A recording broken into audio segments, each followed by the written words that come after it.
Welcome back to Got No Control Podcast. I am your host, RONEK. We're out here on tour, keep rolling tour. We're in the beautiful city of San Diego. Right now I'm in Escondido. And before I introduce my special guest, I want to invite you guys to head over to gotnocontrol.com. Grab yourself a t-shirt, a hoodie, and so much more. This allows us to be more creative, financially stable, to bring in more content, more podcast episodes, and get these tours on the road. I appreciate all the support. And with that being said, I'm here with Escondido at this beautiful shop with the one and only Zane. How you doing today, brother? Hey, I'm doing well, man. Nice to meet you, and thanks for having me. Always, man. Always. Escondido, this is still San Diego, right? Yeah, but the area up here is called North County. Okay. San Diego, you have basically, say from downtown, you have the downtown area, you have South Bay, East County, North County, and I'm from here. This is where I grew up. I've always repped it. It's just kind of a thing that we've been doing forever.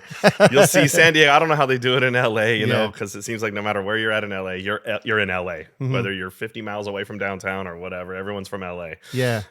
San Diego's definitely like, you know, they'll be like, oh, these dudes are from here, or these dudes. It's segmented, you know. But, you know, it's all one community at the end of the day.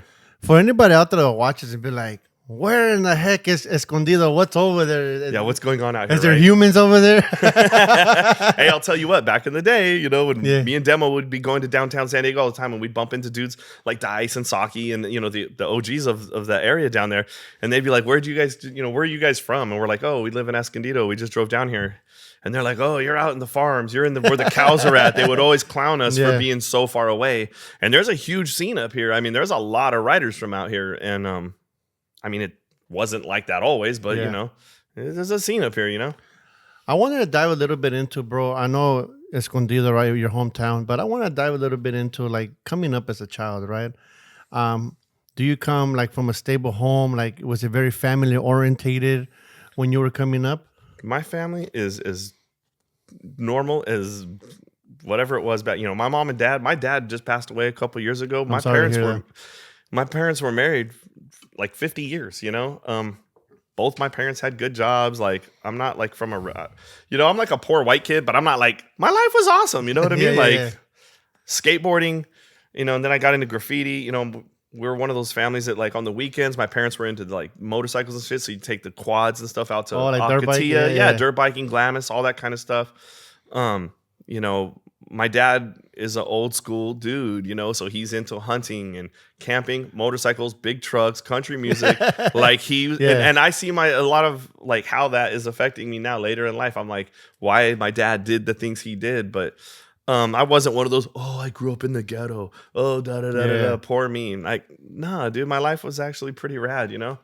You know, bro, and taking that into consideration, I also want to just give you a very big thank you for being just so down to earth, right? You allowed me to come in here, and it was nothing but love, positive vibes. There was nothing of like, hey, what are you doing here? Get out of here type thing. Right. I really appreciate that from you. I like that the way Graph is going. Look at this. I mean, you can't see it in this camp, you know, here, but dude, we're sitting behind a lot of equipment. You've put your heart into like what this is, and I like that, like, people are documenting the life of graffiti in different areas. Like, that's cool that you came all the way to San Diego. Most people in LA probably don't care about San Diego. Most people just care about where they're from and what they're doing and whatever. So that's cool that you're showcasing this kind of stuff, and also meeting all the different artists from down here to get a pretty broad perspective. You know, most writers are always about themselves. Like, oh, I'm so sick. Let's talk about me. Let's talk about my crew. Let's not worry about, you know, and it's cool to get, you know, stories from everybody to kind of get the correct story told, I guess, if you will. Yeah, I think it's important, right? Because, like, one day we're all going to be gone. We're not going to be here. And for the next generation to come, 10, 20 generations to today, I might wonder, hey, how did this start? You know, I say this all the time. I'm going to die one of these days. Yeah. I always think I'm going to die, like, of a heart attack or something right here in my shop. But the only thing that'll be left is the walls. I have tons of walls around here, and I want this whole town to look like my own yard almost. You know, I want people to be like, damn, this dude did a lot of stuff, because those walls will still be around once I'm gone. 100%. And my kids. Those will be the two things that I made. Yeah. That'll be around when I'm not. Like, hey, did you know your great grandfather was a graffiti writer? Right. Yeah. You know, and really your history and the work you do now is going to outlast your actual physical life for who knows how long, you know? I agree 100%, brother. It's definitely something to take into consideration and understand, right? Because once you understand, like, the outcome of your purpose, it makes you a stronger individual, in my personal opinion. No, that's a good way to put it. I think so too. As far as like, what are you giving back? What are you going to be known for? I read this thing the other day where it's like, at the very end of your life, what's the story of your life? Like, and right now you're in control of that story. Do you want to be at the end of your life and people are like, he was this and that, or da da da da da? Or do you want it to be like, oh, he did all this work and he did this and he's trying to uplift his community, or he, whatever, Yeah. whatever it is. So you're in full control of your destiny. You just got to really make it happen. It's funny how, like, as you're going through life, the things that you think are so important to you Or not. and as you get older and older, how it changes, and the things that really become the most important towards the end of your life, and it's a wild ride, One of the things that was hard for me to digest, bro, is when I was a kid, right? I had all my friends, and I thought they were going to be my friends for life. Like, we would all kick it together, skate, go to punk shows, paint graffiti. And I think graffiti is what kept us together, right? But down the road, losing some of them gave up on graffiti. They're like, we don't want to do that no more. They look at it as childish. And to be the only one standing in my circle, still going after pursuing this, it's something that was hard to digest, right? Just like how you said, the little things that you think are important, at the end of the day, they just start like flowing away. Yeah. And it's hard to understand that, but I feel like once you understand your purpose of who you really are as a person, rather than being a follower, I think it's a bold statement to understand who you really are. Yeah. You know what I mean? Like, if you're gonna paint, know why you're painting, and not to be cool, but are you doing it for your inner self, or are you doing it just to fit in? There's a couple things I think these days. Think about it with the phones. I think people sometimes just paint for the post that they're gonna put on their Instagram page. They just somehow need that, like, 50 fire emoji comments on their fucking photo or whatever.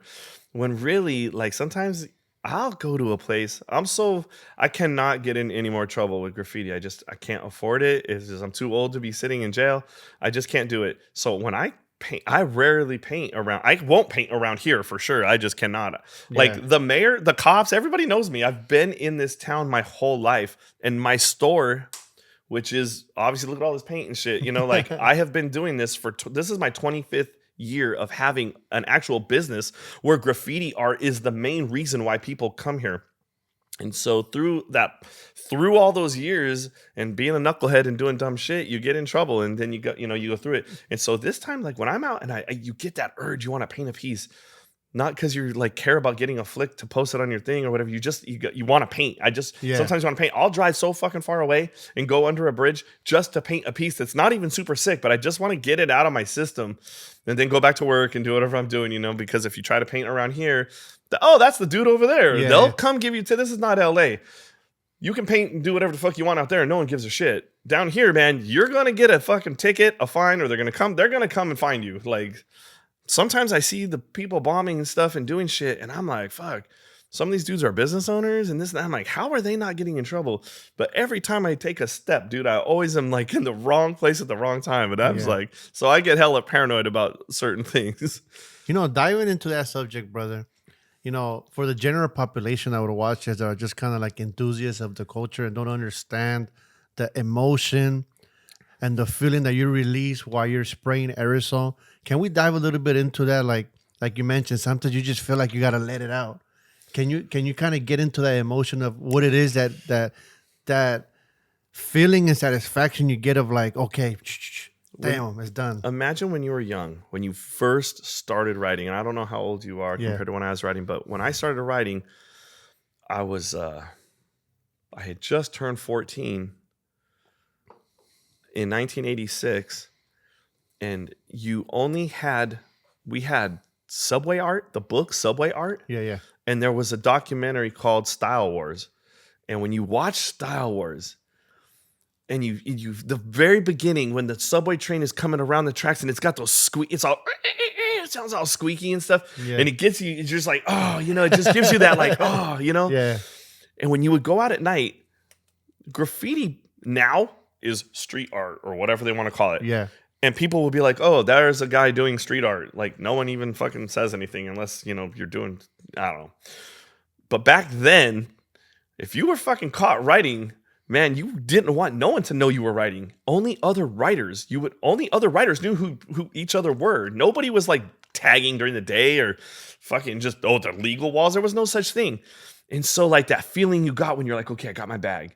And I got my shit, and we're fucking, you roll your cans up in a towel so they don't make any noise when you're shaking them because you're near some place where somebody's working or whatever. Yeah.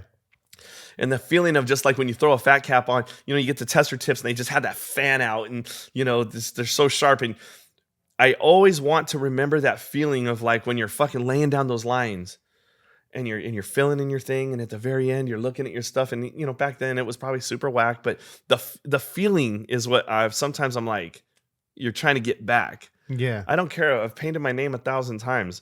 It's not, you know, it's not rocket science, but it's the feeling. I feel like you want to capture that, like, you know, your heart's pumping because you're underneath some bridge where there's somebody could catch you or on a train yard or whatever, you know?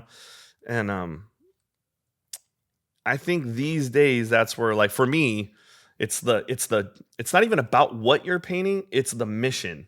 Okay. You know what I mean? And you're like 50 years old, reflecting back on something when you were 15 of like, okay, you used to have to sneak out of your house. Now you own your own house. So it's like, hey, I'll be back, honey. I'm going to be back later. I'm going painting.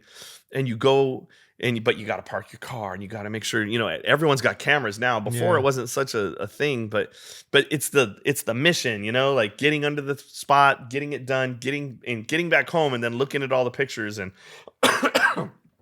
you know, you're like, oh, fuck, another piece, you know, done. Yeah, yeah. But it was the like, oh, shit, I fucking fell into a fucking, you know, barbed wire bush. Yeah. How did you get all fucked up? Oh, you're never going to believe. And it's not like you're even bummed about it. You're like, oh, man, I was hopping over this fence. You're never going to believe what happened. And the fucking roof caved in or some shit or whatever, you know? And it's the stories, I think, of the actual mission of it. Not the like, oh, hey, the piece is the result at the end. But it's the memories of how did that come about, I think, that are the funnest.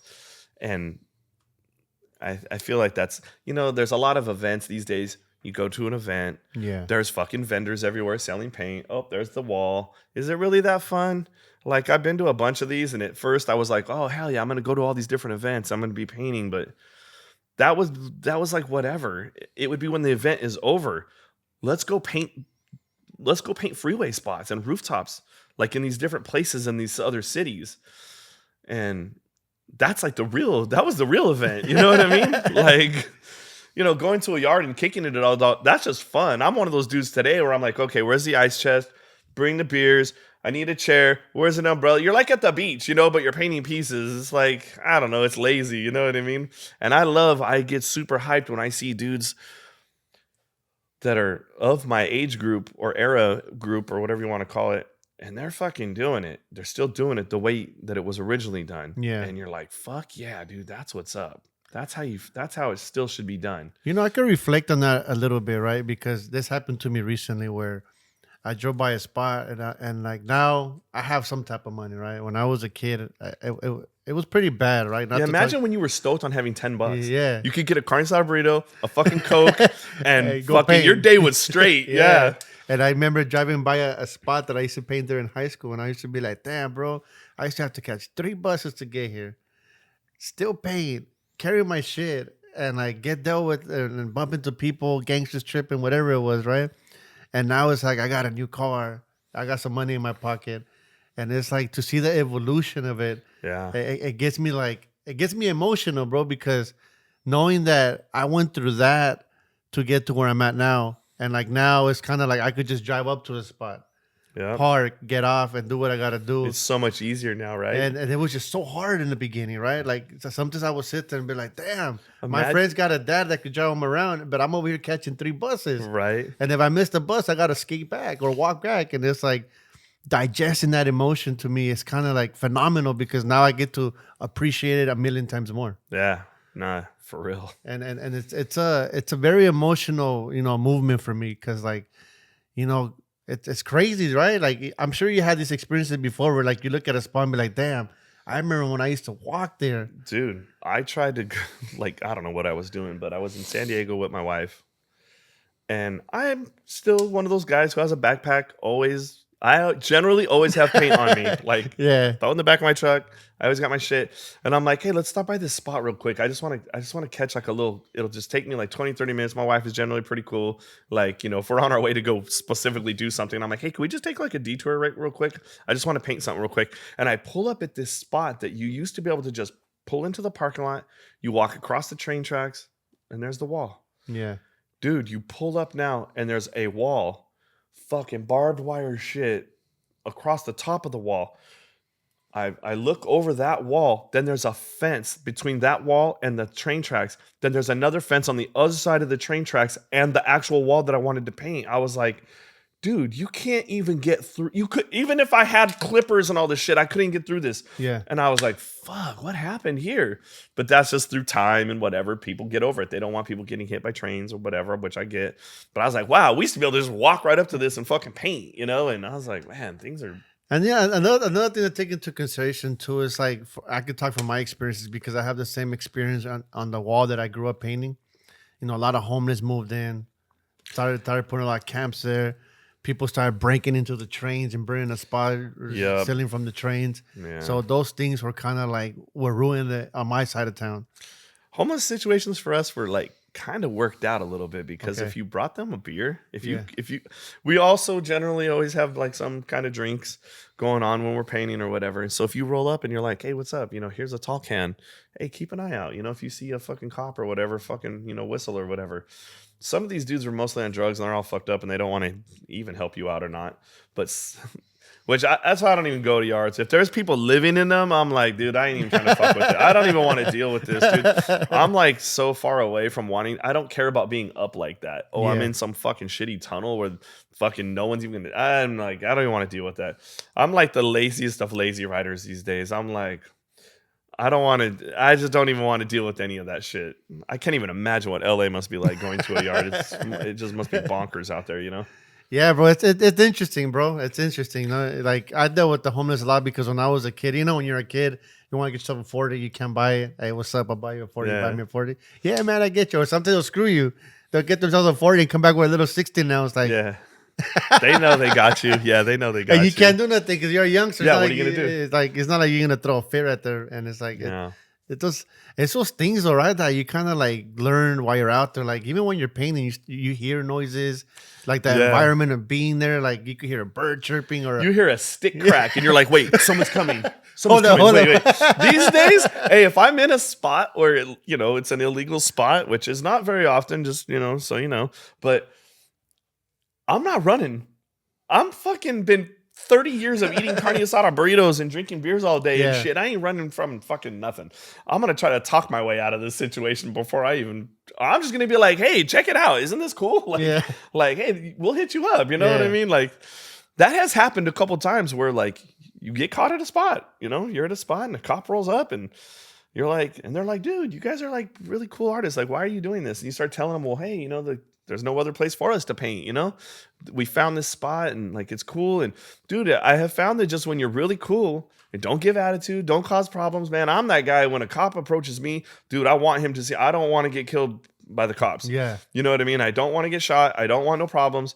I'm just like, hey, I'm just painting. That's all I'm doing. And I don't think painting is like the worst crime in the world, I mean, I get it. Like if a dude is tagging all over your town and making your town look like shit, I understand why the average person would hate this. It's fucking retarded. Like, I get it. But if you're at a tunnel, under a bridge, or something where, like, basically nobody else is going to see this except for people who do this art, it's like, dude, just let it be. And sometimes cops will they're kind of like, well, hey, I can't tell you it's cool to do this, but, like, I get it, At the end of the day, people forget that, I mean, even though they're cops, they're still people at the end of the day. Dude, I met a guy, and I really thought it was, I was scared that it was going to be a setup. Yeah. This fucking guy hits me up. Hey, I want a piece painted in my garage.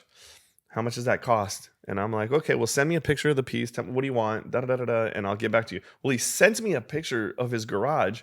And in the garage is an Escondido police car. And I'm from Escondido. I've been here my whole life. So, like, I have a lot of fucking issues with these guys, stemming from a long time ago. I'm not, wasn't the greatest citizen of our area, I guess you'd call it. Yeah. So I was kind of like, what the fuck? So I show my kid like, hey, what do you think about this? And then he's like, I don't know, man. This. So we're talking about it back and forth, and I'm like, well, fuck it. It ain't against the law to paint someone's house.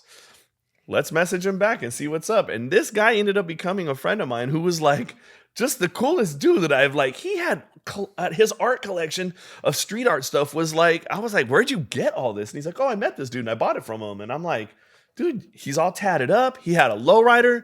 I mean, I was just like, okay, cool. Like, that's dope, bro. I ended up making a lot of money with that guy for like, while I was on probation and shit too.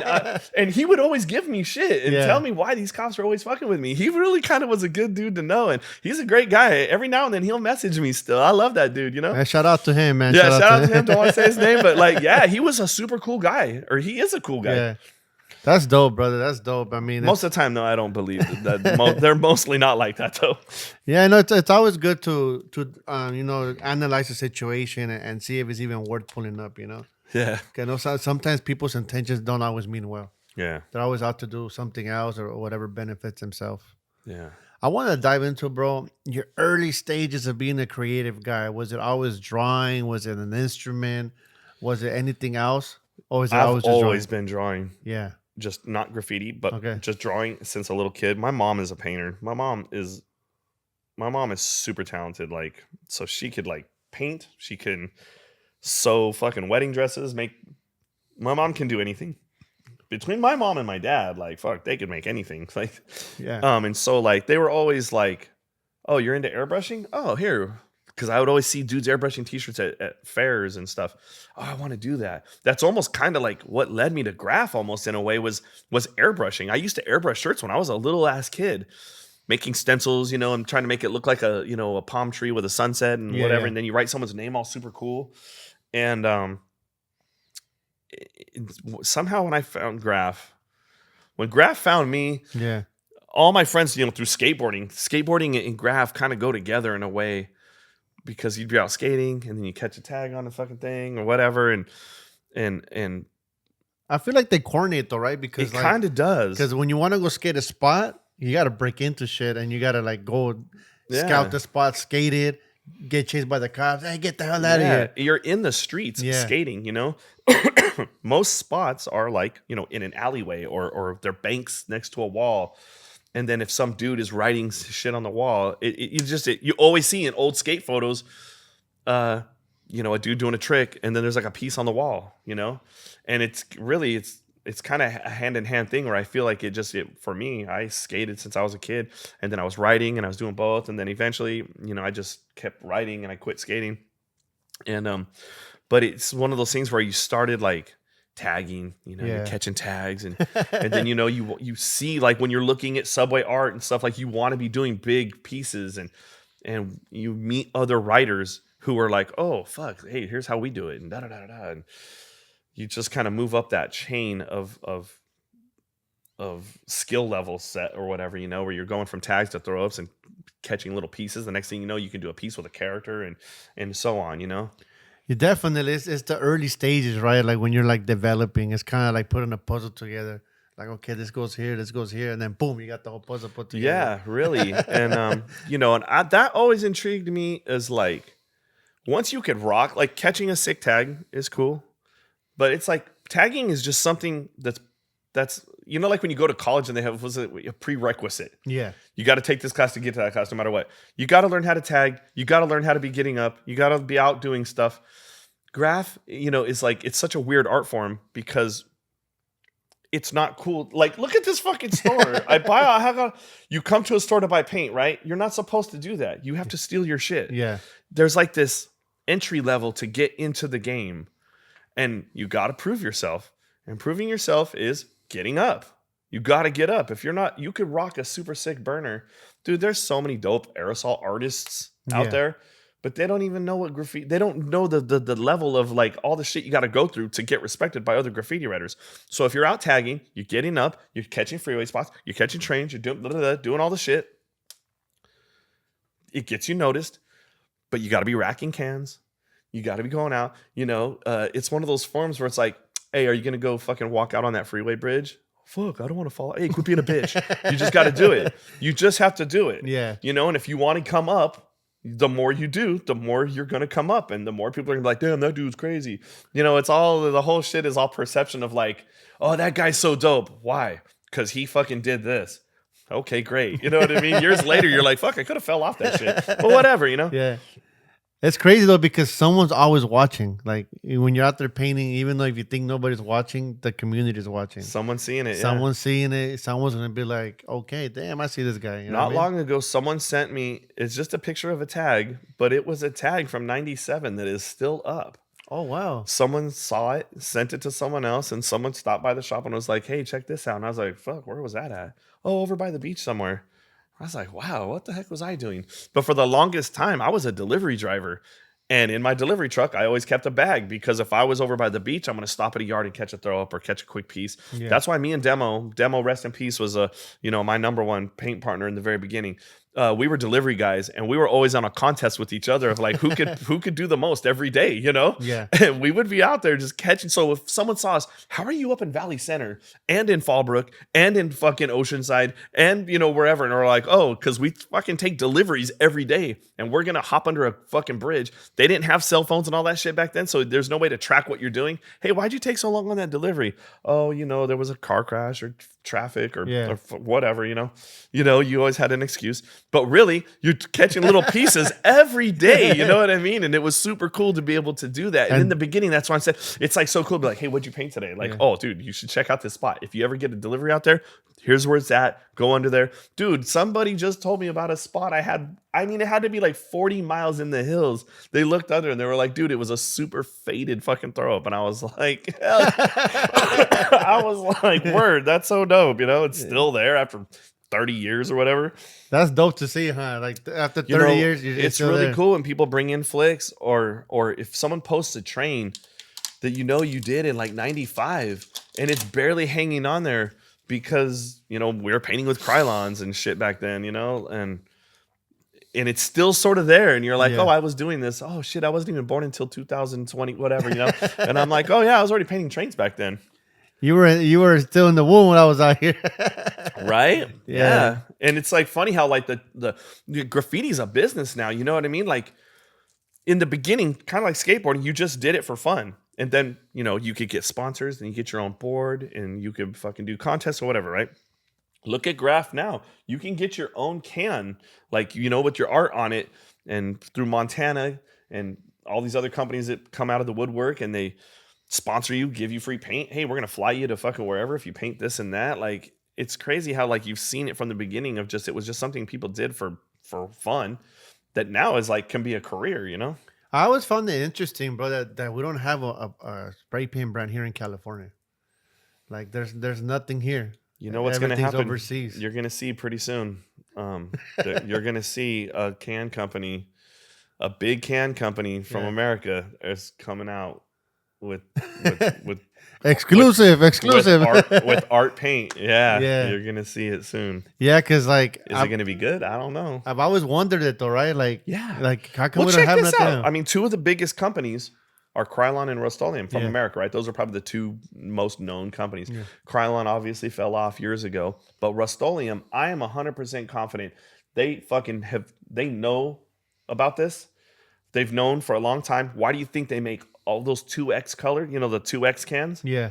Dude, look at all the fucking colors that shit comes in now. They're on that now. They figured it out and they're fucking producing it. And now they got the fucking caps with the nozzles.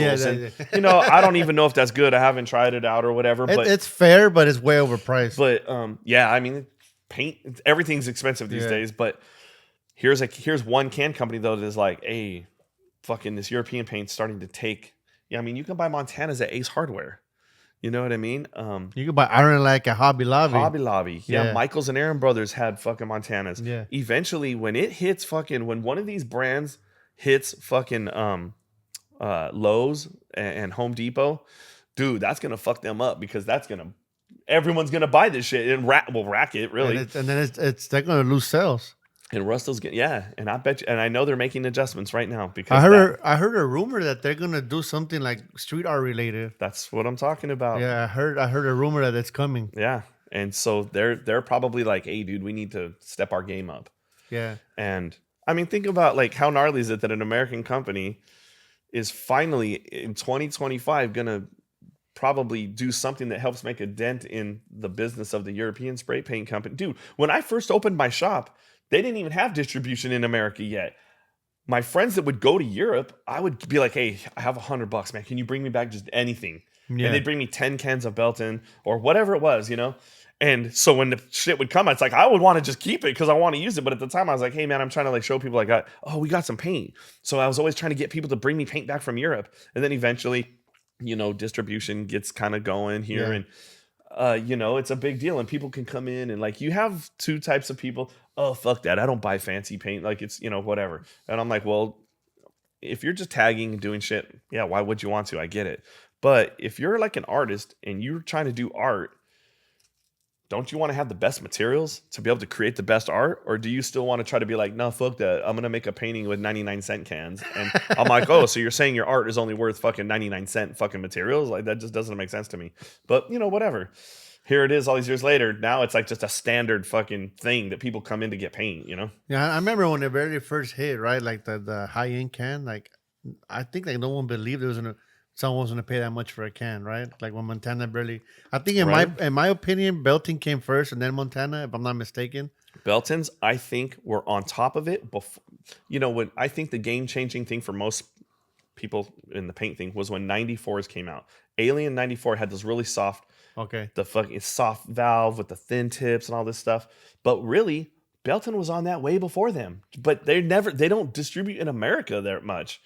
You don't see Beltons fucking anywhere. It's rare when you run into Beltons. Like, I love getting Beltons, but you don't see it very often, you know? Montana really fucking got a lock. The two different Montana companies really got it on lock, which is cool. But Belton, for real, was the shit, right? Did you ever get a chance to use Blubbers? My friend made that paint, Arrow. Is it fair to say that was like among one of the very first American graffiti paints? You know, you gotta love Arrow. You gotta love him. He's the homie. You know, he does wild shit. But I'll tell you what, dude, they dropped off like hundreds of cases of that shit here at my store when I wasn't here. And I told them to come pick that crap up. And they wouldn't do it. He's like, just sell it. Just fucking sell it. His partner, I don't know. He had a partner or whatever. And the partner was like, just sell it for me. We'll figure it out. I just need to get rid of this shit. But I'll tell you what, there was two colors. This guy took a can of chrome, I swear, and fucking just, and it did not drip. And we were like, how in the fuck is this? What is this shit? His chrome was the shit. And he had a couple of blues that were like fucking bomb. I'm 100% positive they just bought that paint from somewhere else and put a label around it. I don't know if that's true or not. Hey, it's a good hustle. Props to you, fucking Arrow, for figuring it out. But yeah. I came across the paint recently. How? There's still some left? Yeah, I went over to a buddy's and he had some cans there. Wow. And I'm like, what is this, bro? He's like, it's Blubbers. He's like, this is probably one of the very first ever American graffiti paint for graffiti writers. And you know what? He really, besides the spray paint, he also helped open it's not around no more, but it was called Writer's Block. Okay. Writer's Block was a place in San Diego. It was a storage place for old school buses. So it was a dirt lot that just had a bunch of buses on it. And I'm not sure how he figured it out, but he fucking got the city to fucking give him the lot. It had a little building on it. He turned the building into a store. In the building was a screen printing fucking thing. So kids could come in and learn how to do computer graphics. They could learn how to make t-shirts. He had a shop where you could buy paint. Oh, wow. That's Dude, dope. You could do probation there. So if you had got in trouble and they would have you raking rocks, clearing it all out. So it was like, dude, from the ground up, like who built that shit. They put in all these wood walls and it was like where you could go and paint a piece. If you were on a layover, San Diego for some reason always has layovers. So tons of dudes who were like, hey, I got like 4 hours. I'm stuck in San Diego. Come pick me up at the airport. Let's go to Writer's Block and catch a piece. That's why you would see so many out-of-town writers there. Hey, I'm not trying to get no shit. I'm just here real quick. I just want to catch a piece while I'm here. you could zip right over there, fucking paint it and split. Oh wow. They had big events there. It was super fun because they could have barbecues, cars, DJs, breakdancing, the skate. They had a ramp there for skating. It was cool. It was super rad. I don't know why it closed. They eventually ended up building like an actual city park that was connected to it. Oh, and wow. so like, you know, if you're a young kid, like parents don't know a ton of shit. Like if you like graffiti art, but you know, your kid wants to paint and you're not trying to, I just in a good conscience can't tell some dude like, oh yeah, take your kid under this bridge. And Yeah. you know, who knows what might happen with a homeless person or fuck, you know, who knows? You might get jacked by some gangsters. I don't know. You know, especially if they're not into that shit. I'd be like, oh, go check out Writer's Block. It's a chill, safe place to paint. You know, you could just fucking paint whatever, you know. Kind of like back home what the Venice Beach was kind of thing. Yeah, Okay. yeah. It really, yeah, So it's you very just go similar. have a chill spot to paint at. Yeah. Don't worry about nothing. Just do your thing. You know, like I just, it's a good spot. And then Arrow was in charge of this? Arrow, the guy who made Blubber Paint, is also the one who got that place started. Oh, And then I heard he did it in other towns too. I haven't seen him in a long time, but yeah, Arrow, man, he did a lot. He did a lot of things. You know what I mean? Like, Shout out you to gotta Arrow. give it to him. He's a hustler, man. I met that guy at a trade show. He was working at a trade show, and my friend introduced me to him, and I was like, "This dude's a model, Yeah. like a model, like in magazines and shit. That dude's been in music videos and shit, like on MTV and stuff." And I'm like, Oh, wow. what the fuck?" I got an awesome Arrow story. So we're all meeting at my house. We're gonna go painting. We're painting a spot. Nicer, I think, came fucking. My friend who was trying to be a fucking police officer at the time. Yeah. So he's like a security guard, but he's still going to school for who knows. But we're all going to go paint this fucking spot. And he's like, Ariel's like, hey, can you take me to Home Depot real quick? And my friend was like, yeah, I need to get some cans too. Let's go fucking do some, Yeah. we'll go get some cans. So my friend is going to get some paint and he's going to buy it and leave just like any other fucking person would. Ariel grabs a fucking trash can and goes to the fucking paint aisle and fills up the trash can full of fucking spray paint, puts the lid on it. And this guy, I'm telling you, he's got a super unique look. He's Mr. fucking charming. So he rolls up to some chick and he's like flirting with her or doing whatever the fuck he's doing. She scans the trash can for like $6 or whatever it was. And my friend is having a fucking heart attack and they fucking leave. And he's all, I'm never going to the store with your friends again or whatever. And I'm like, what? And Arrow pulls out this fucking trash can out of a truck that had like fucking 150 cans in it, dude. And we were like, fuck yeah, dude. It was so fucking awesome. He was I'm out like, the spitting game. oh, bro, that guy, man, he can turn a penny into a fucking block of gold, that guy. Straight hustler. Yeah, dude, yeah. Shout out to Arrow. Shout out to Arrow. You know, I wanted to dive a little bit into the San Diego graffiti culture for those out there that don't understand it or don't really come out here. Can you tell me about the culture here? Like, how was it early on and the development of it? San Diego, from my perspective, you got to understand that, like, I come from North County, so I'm not part of that downtown. You know, there was Spring Valley really is kind of like the birthplace of, you know, like a lot of these dudes. That's where Zodak, Days, Zone, Saki, you know, a lot of the big dudes are from that area. Quasar, Zard, they were from more East San Diego. And but when you wanted to see Graph, you went to Spring Valley along this road where there was all these abandoned houses. Saki really had a lot of walls. I feel like he really, you know, he's another guy who's like a smooth talking, nice looking guy. He's not all tatted up, looking like a thugged out gangster or nothing, you know. So it's easy, you know, hey, like I'm an artist, you know, da da da da da. And he knew how to get walls. So he really, I feel like, was a kind of a key guy on how to like talk someone into giving you their wall. And so when me and Demo would go to San Diego, there were dudes like Buster. This guy had walls. Romeo had a sick wall right in downtown, and we'd always go look at it. It was just a piece that said San Diego and had a wave with a dude surfing in it. And this is in like 87 or something. So it was like super dope, you know? These guys would, I mean, if a legal wall came up, Yeah. on any Saturday, you would go and it was like that was your life. Saturday, the weekends are painting. Weeknights were bombing, it seemed like, I'm guessing, because, you know, everybody's out bombing. But on the weekends, it was like burners, fucking, you would see like 10 dudes painting a whole fucking wall. And that's where you start to, really get to meet these guys in general, because you're like, when we got to meet Saki, we got his phone number and he was like, call me on Friday and I'll tell you where I'm going to be. Cause this guy painted like so much. So Saki was a man out here. Saki and Quasar, Dice, like I said, Bust One, Romeo, Zeno, there's Zard, there was a lot of people painting that were dope. Like my favorite, like, when you would be like, oh man, like Dice to me is just always a dude I've always looked up to. I like his style. I like what he's about. I like his business sense. I like everything that he does. You know what I mean? I'm like, and I look to people like that for myself, like Risk. Like when meeting Risk, I'm like, fuck, dude, I want to be doing this kind of shit. You know what I mean? This is the life I want to be living. Yeah. How are they doing things? You know what I mean? Yeah. When I first linked up, so writing, we'd go to San Diego on the weekends. And like I'm saying, dude, we were like, you're broke ass little kid. We don't fucking got jobs and shit. So we're like, hey, mom, can I get $5? Demos, gets, whatever. And we're like, okay, we got like $5 to get gas because it was only $1 a gallon back then. We had enough to get to San Diego, drive around, fucking get a burrito, fucking, we could spend all day in San Diego fucking around. And a quick pause. For those who don't know, you guys are really close to Tijuana. So the tacos and burritos out here are... Man, they're it's the shit, right? I mean, bomb. Like, no diss to anywhere else, but when I know we have to have the best Mexican food. I'm not even Mexican. I fucking love it too. I've been in places where, like, I was in, I think, Phoenix or somewhere, out there.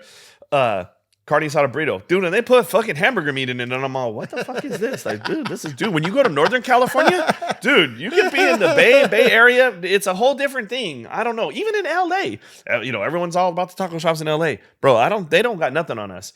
SD Mexican food is the best. You're not going to convince me any other way. It's right next to TJ. I mean, we got all the shit, dude. People go to TJ just to have lunch and shit. I mean, it's too much traffic and stuff now, but man, it's a pain in the ass. They told me that, hey, RONEK, you gotta go check out these taco spots. And when I got here, and I was like, all right, where they at? And the first one I went to, I think it was called Chula Tacos. There you go. And I was like, I took the first bite. I was like, whoa, what's going on over here? Go to the ones that have like the most, like they look like the ones you wouldn't go to. Yeah. Those are the ones you go to. Yeah. The ones that are all fancy and nice, and those aren't the ones you want to go to. You want to go to the ones that look like, hey man, am I gonna get fucking food poisoning from here? You know what I mean? Those are generally. I know it sounds crazy to say that, but those are generally like the best ones to go to. Man, when I was down south, bro, in the south, like Memphis area. Man, bro, the Mexican food is horrible out there. Oh, dude, I have a buddy who moved to Alabama, and he's like, what are you gonna do out there? And he's like, I'm gonna open a taco shop, and I'm like, do they got Mexican people out there? Like, I don't even know what the fuck. And he goes, dude, he went to all of the shops around here to get the distribution information for carne asada meat, and what types of cheese, and this and that, and blah blah blah. And I'm like, I hope he made it, fucking. Because have you ever heard of a taco shop going out of business? I mean, come on, everybody loves tacos. It's a whole thing, and down here, well, I don't even know if it's open or not, or whatever. There used to be a place down south. It's like Hooters, but of Mexican food. Okay. So anytime, my friends come from out of town or whatever, I'm like, oh, we got to go to Karina's. That's the spot. And you roll in, and it's these chicks like in, lingerie, serving you fucking cold. They'll crack your beer open, pour the whole shit. Fucking, I mean, it's like a thing. And I'm like, why are these not everywhere? You know what I mean? It's super funny, but it's dope, man. Like I encourage anybody that's out there, man. You got to come to San Diego and try this Mexican food. The vibe down here is chill too. Like what you were saying early on, when people, when you're riding, everybody mostly gets along. Even if you're in different crews and stuff, there's no beef. Everyone's usually chill. I don't know about these days. These days, it seems like everyone's like, where you from? Blah, blah, blah, whatever. The younger generation is a little bit different. But the original dudes were generally always cool. You know what I mean? Like Saki, like I said, Dice. These dudes were always like super cool to us. Hey, we're over here just doing this and that or whatever. Hey, okay, cool.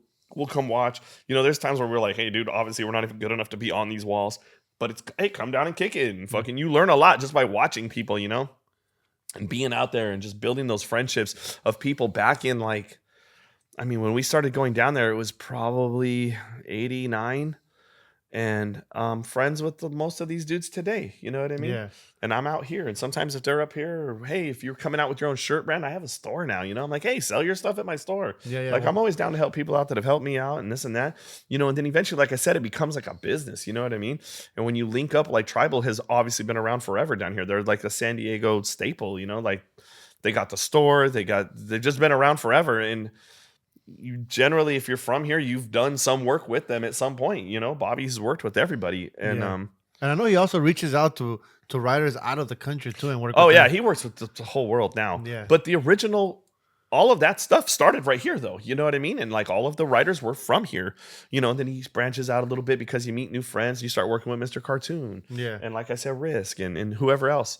And then you branch out further and further. But even artists now are doing their own. All of the artists have their own brands. Like Dice has his own thing. Persway is his own thing.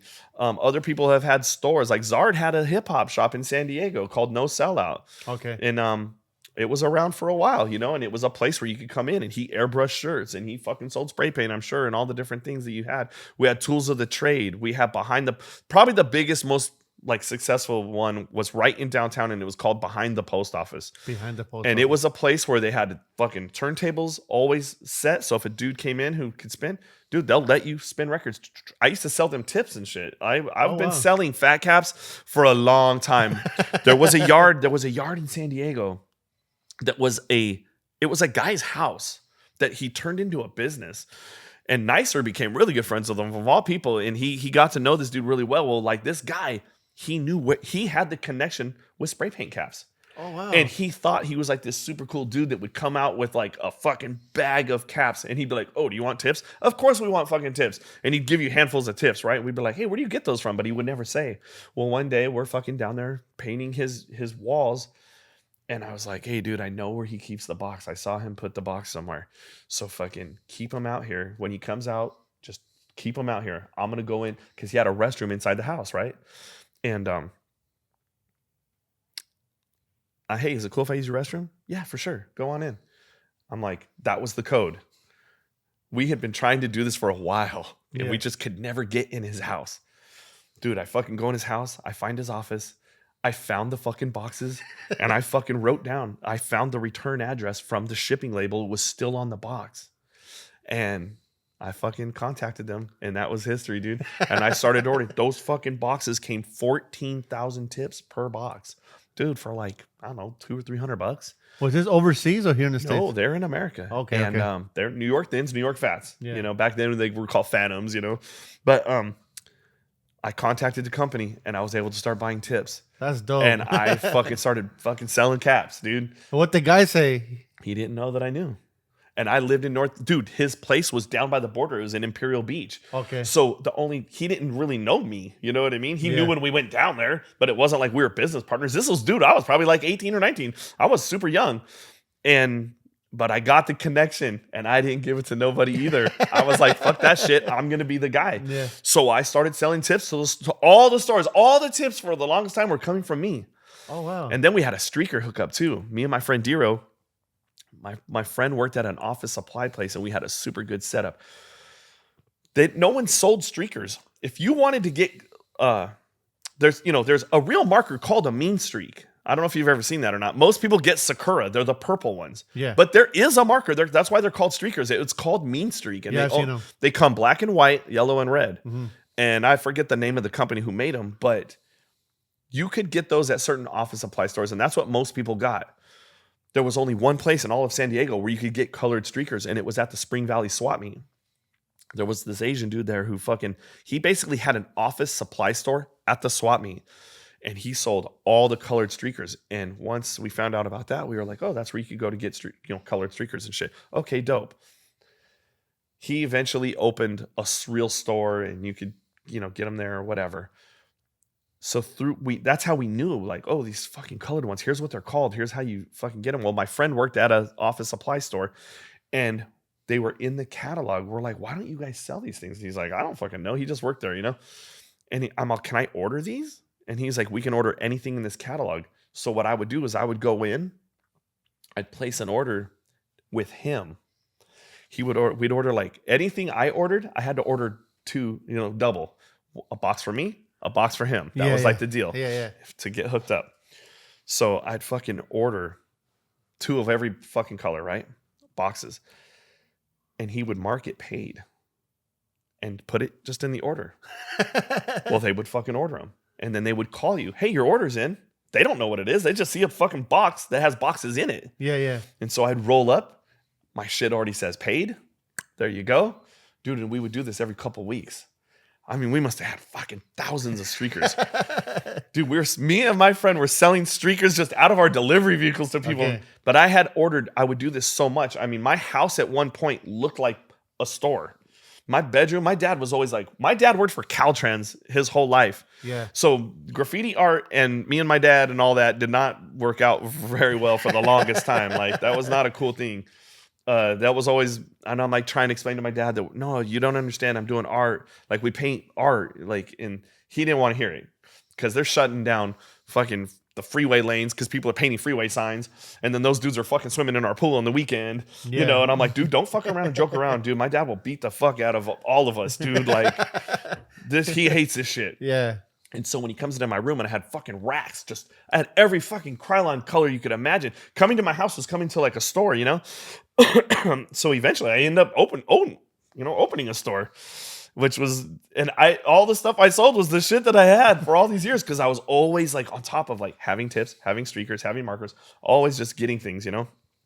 And, that's kind of the gist of how this came about. I feel like a lot of people have the misconception of like, if you have a store, you're like a multimillionaire. Oh, bro. I sell t-shirts, right? Yeah. We sell paint. And by the way, I got one on, so make sure you check them out. They're dope. It's not even on the computer. Oh, shit.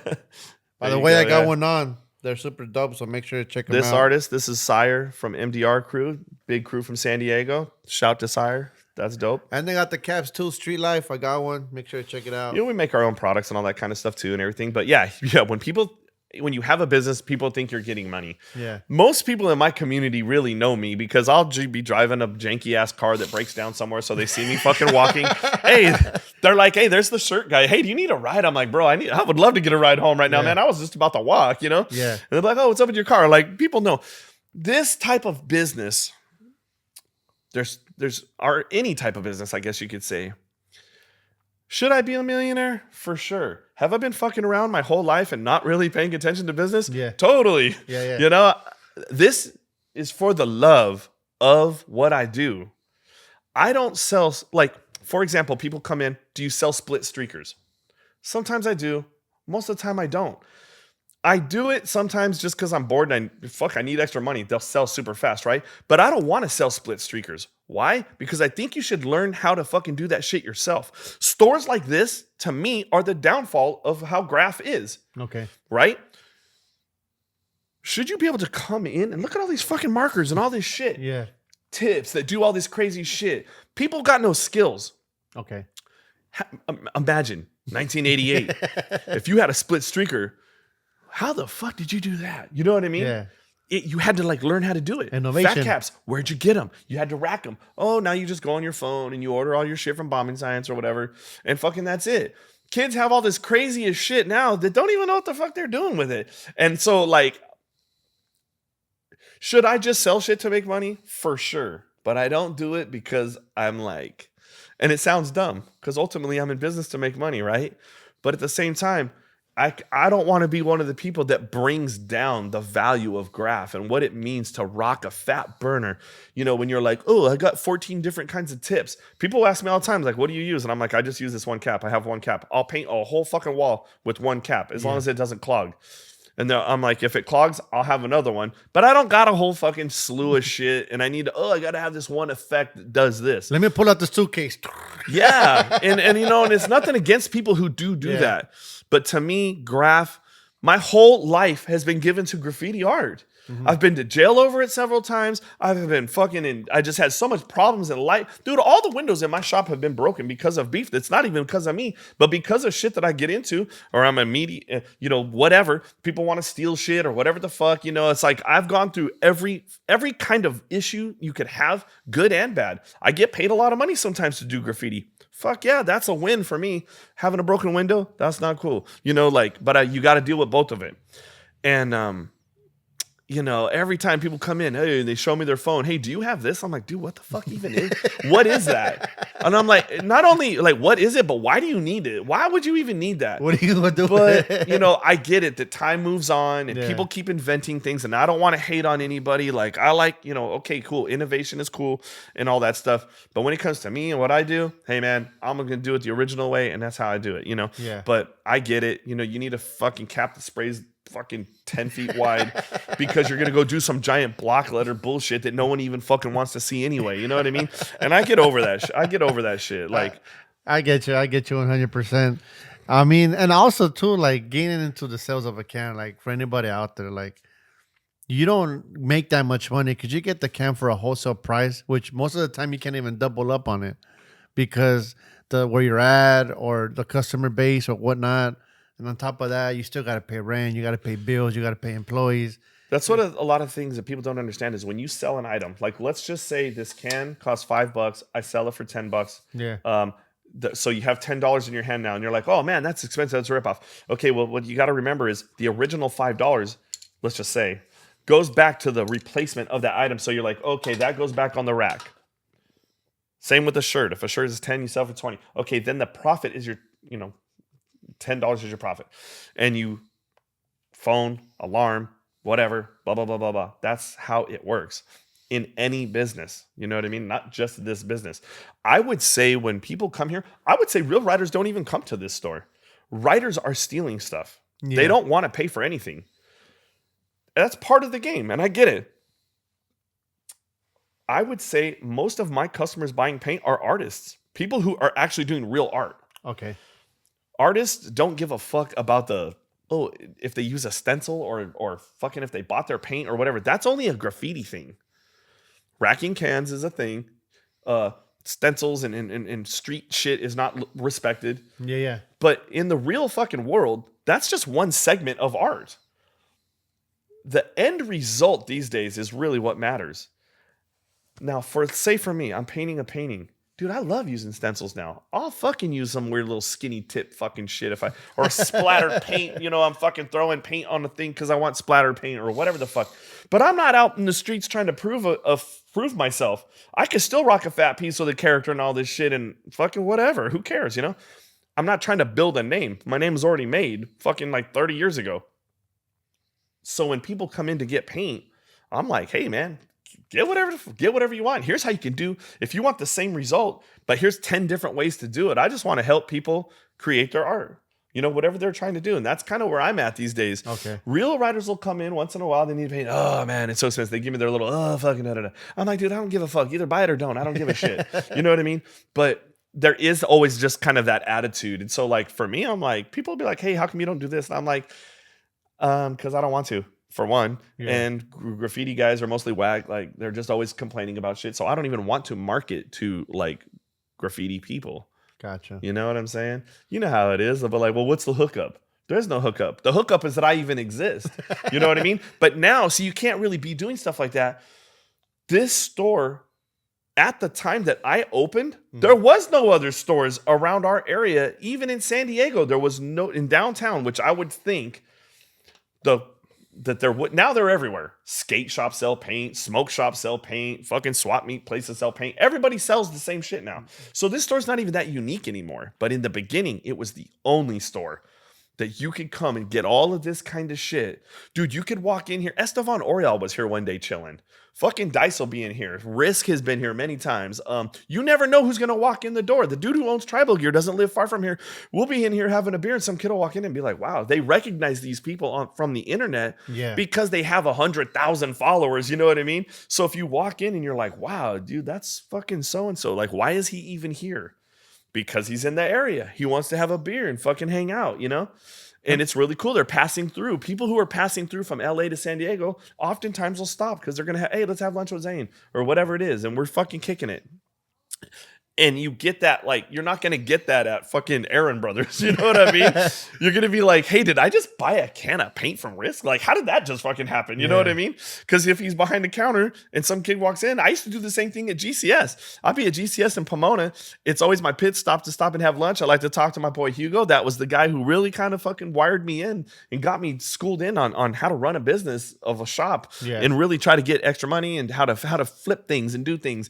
And I'd be behind the counter selling a Street Life shirt because, there, and I'd be like, oh, check out this sick ass shirt this kid's buying. Do you care if I'm, how to fold it up, put it in the bag, get the money? And I'm like, hey, can I just keep all the money because it's my product or whatever? I would joke around, but it's fun because people would be like, oh, you're the one who made this? Oh, shit, that's what's up, I think it's cool. And you get that real community where someone could be like, wow, I just met so-and-so right here, and he signed my black book, and he showed me what I'm doing good and what I'm doing bad on my pieces and how to get better or whatever, because everyone's always here just kind of fucking having a beer, chilling out. And that's what's dope about this environment, right? Especially having someone like yourself that has really devoted to the culture, and you could come in, ask questions, get some positive feedback.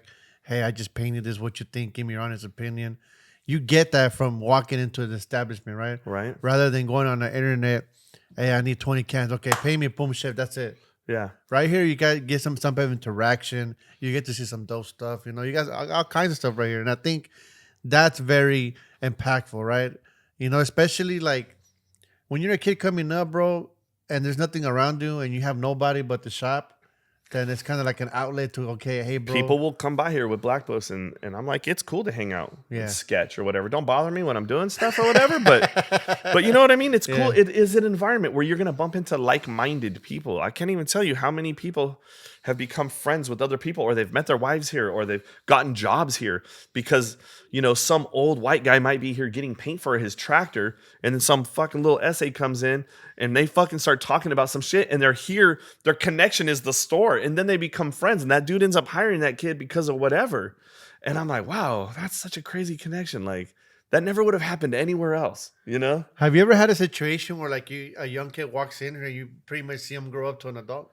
Dude, I've seen people come here who've had kids, whose kids have had kids. There's there's dudes who bring their grandkids here now.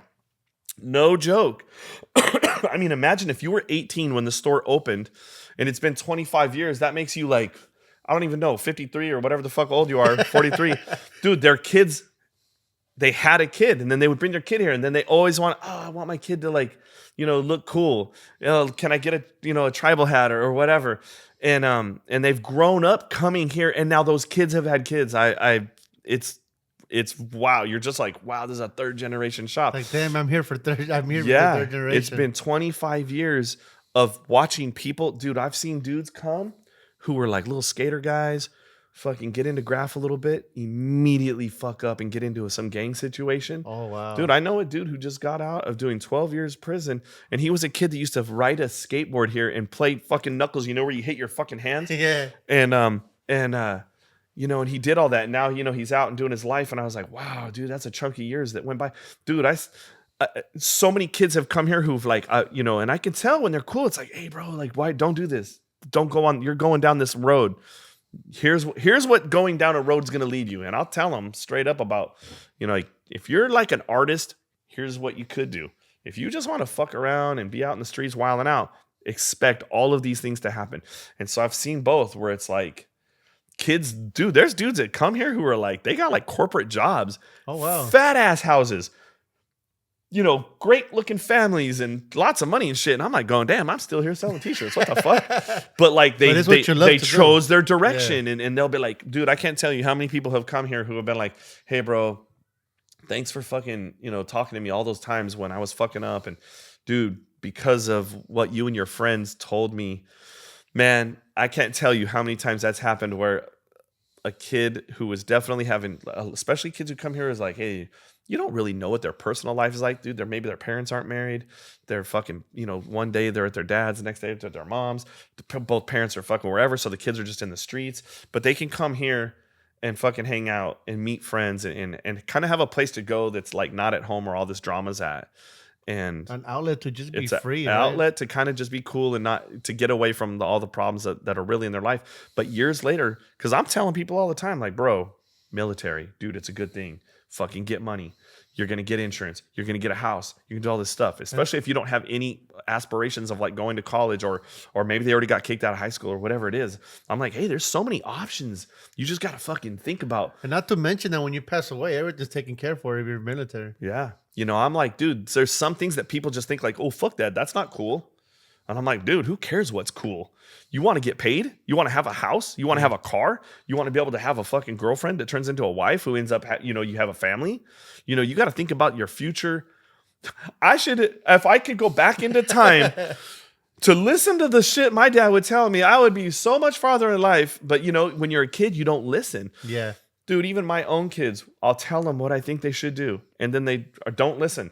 But then they come to the store and I'll be like, hey, I'm going to go 7-Eleven and grab something to drink. Like, I'll be right back. And then I'll know that my friend is telling them the same thing that I want to tell them, but they'll listen to my friends. You know what I mean? Yeah. You never listen to your parents. You listen to other people. So I tell all my friends, hey, if my kids ever fucking start talking about some shit, tell them this. And it works. Sometimes it works. Sometimes it don't. Let me ask you this, brother. You being a shop owner, right? How do you maneuver the situation where like some guys might want to come in here and steal paint? Because you know how a lot of guys be like, you're not real if you don't wreck. How do you coordinate with that aspect of owning a shop? Well, you can't like in the camera, you can probably see we're behind a big ass countertop. Yeah. For someone to steal paint from here, I got to be doing something completely else. Usually there's other people here. I'm sure people have stolen from here. I'm sure they have, you know, and I just don't know it. I'm more of one of those dudes where if someone's like, bro, I need a can of paint and I don't got no money. I'll be like, I can't even tell you how much stuff I've given to people where I'm like, here, just pay me later. And I tell people all the time about fucking racking, you know, and I'm like, hey, dude, like, say, for example, our rules was you don't rack from a mom and pop store. Okay. Like office supply stores and things that are like, but Office Depot, free for all. Home Depot, Walmart, whatever. And corporate stuff, they got insurance for that shit. That's how you do it. But a mom and pop store, man, this is how you live. Yeah. People always go, oh, you must fucking have so much paint to go paint anytime you want. I go, dude, if I painted with the paint from the store, there'd be no paint at the store. I would always be painting and taking it. So I don't even I don't consider this my paint. This is the store's paint. I think most people come here, they don't come with, I don't know if they come with the intentions of racking or not, but dude, people see my kids. Dude, my kids have all grown up in here. They see that I don't have a sick ass car. If I was some dude that was hella flossy and getting fucking all kinds of shit and, you know, balling out of control, they're gonna be like, fuck this dude. He don't need them. He ain't worried about the money. But bro, man, like, you know, $20 is $20, man. Like, I'm not a rich guy. Like I said earlier, like this shit is like you know, it's like, hey, this shop exists for you to come in, you know? Dude, I'm sure people have stolen and that's whack, you know? I get it, but like, don't do that shit here. You know what I mean? Do that shit at fucking Aaron Brothers and Home Depot and shit, you know? 100%. Because a small business, dude, you go out of business really quick when that happens, you know? Like, I always wonder what happens in LA, you know, with like the Riding Dirty stores. And I'm sure there's some other stores that, you know, riders come in and it's like, hey man, like respect the spot. We're here. We're all in the same circle. You know what I mean? Dude, there's been times where we're kicking it with people and then we close the store to go paint. You know what I mean? Like, hey, I'll go do as much as I can when I can with it, you know, people from here when I can, you know? I'm not some guy who's like, oh, I'm too good to not go paint with you. I'm like, hey man, or I think I'm whatever. I'm going to, let's go catch a spot real quick. I know a fucking spot or whatever. You know what I mean? So people, I think it's kind of like, hey man, I have friends who come here who've been coming here forever who probably have never bought anything because they don't like graffiti t-shirts. They think that shit is gay. They're like out doing actual graffiti, so they don't want to be looking like they're doing graffiti. You know what I mean? If that makes sense. I gotcha. So I have lots of friends who come and they like, I don't want to say support, but they come through to kick it just because we're chilling. You know what I mean? And I'm always tell people that if I see people out on the streets or wherever I'm at, and they're like, oh, bro, I got to come by to grab a shirt or something sometime. And I'm like, you don't have to. You could come by just to say what's up. You know, This is like a social place. You can come in, hang out. It's awesome if you do buy something because it helps keep the store open. 100%. But, you know, if you don't, it's cool. I get it. You know what I mean? I'm like, I don't hate on anybody for whatever they think, you know. Doors are always open. They're always doors open. are open. We're always chilling.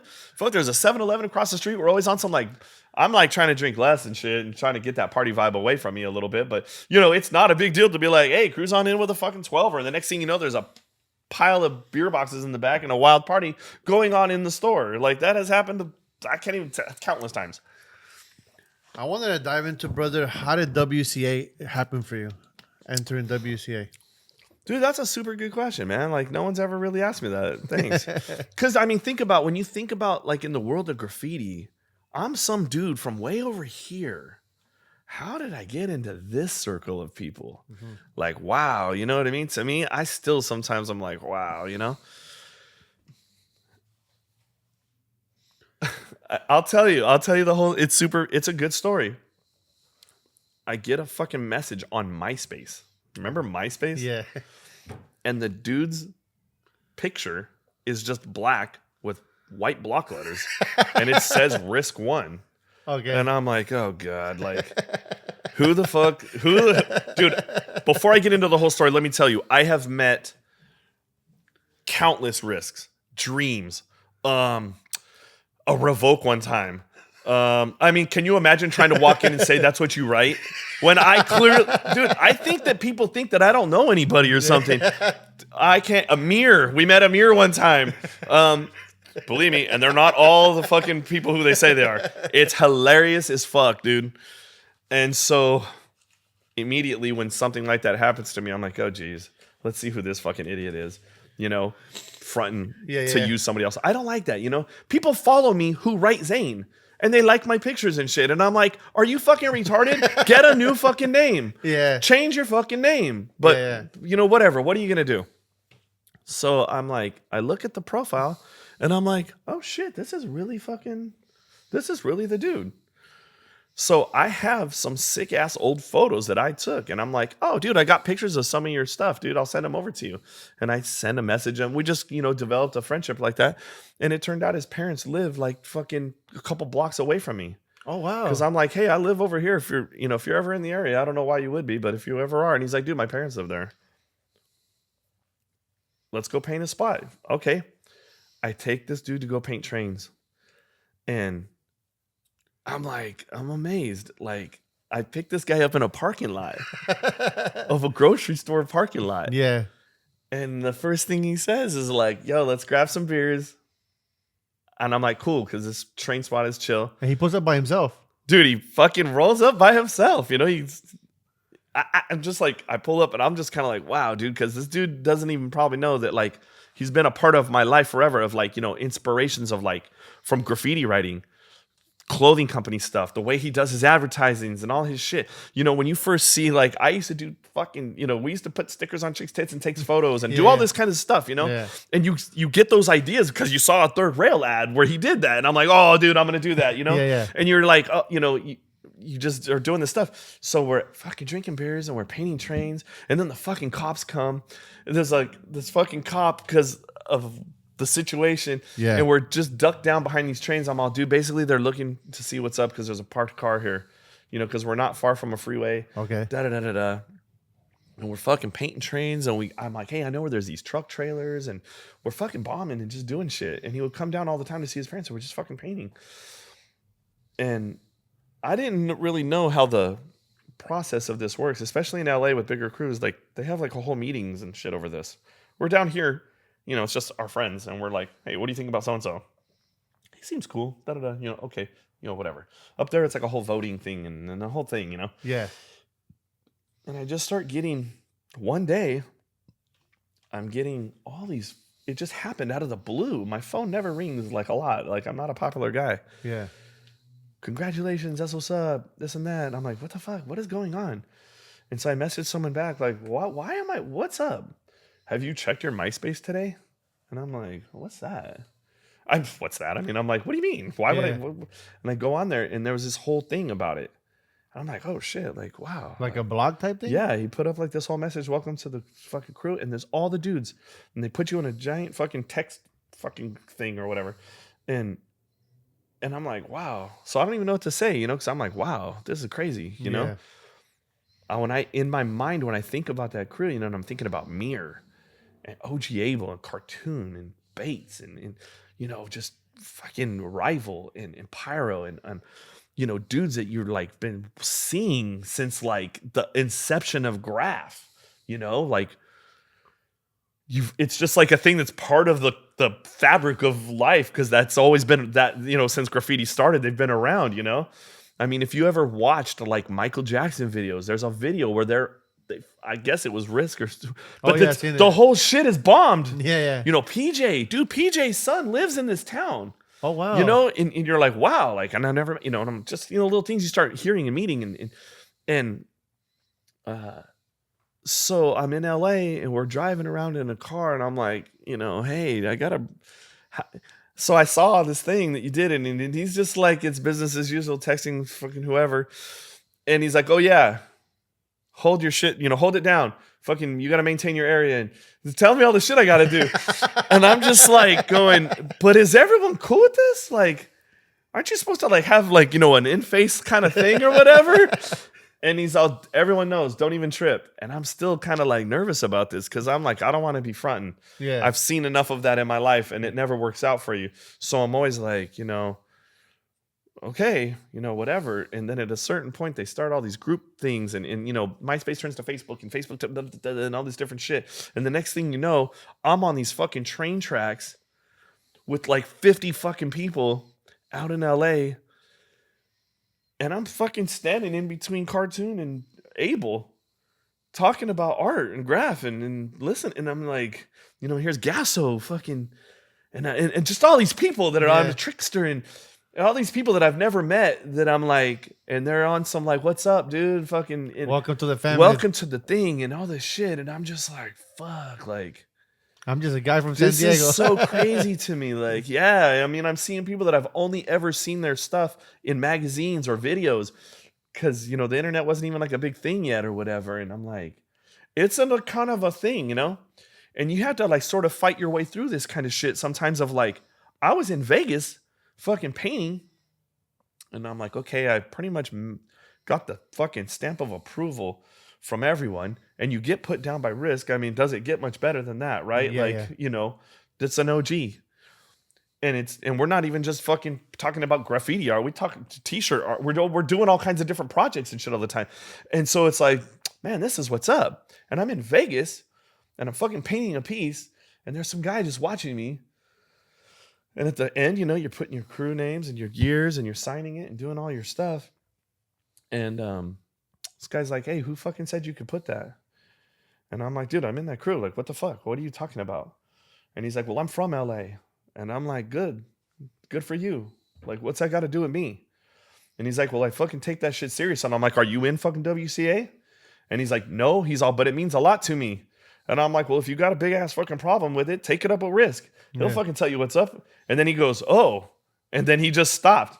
And he was cool after that. And I was like, what the fuck, man? I'm like, why are you sweating me over this shit? You know what I mean? Yeah. Look at this fucking piece, man. Do I look like a toy? Yeah. Like, what the fuck? But that has happened a few times where people are kind of like, well, who are you? Because so many people are fronting. They're always fronting about shit. You know what I mean? And I'm like, so I get it, which is cool because I've met people that have tried to say a bunch of shit too. And I'm like, yeah, I don't know, bro. Like, I don't know your name. I don't know who you are. You need to take this up with so-and-so, and it's really been a fucking, what's crazy is you write for like 20 or 30 years. And then all of a sudden it's like imagine going from like, I don't know, like a good way to describe it, but imagine going from like college football to the pros. Cause now all of a sudden you're chilling and they're like, dude, is that fucking the dude from Aerosmith right there? Like, how are you, how are you in this, how are you standing in this room with all these people that you're like, what the fuck? That's like fucking, I seen that dude on TV the other day or whatever. Yeah. You're in a circle of people that have been way established. And so their networking and their business ties and all their shit is so big.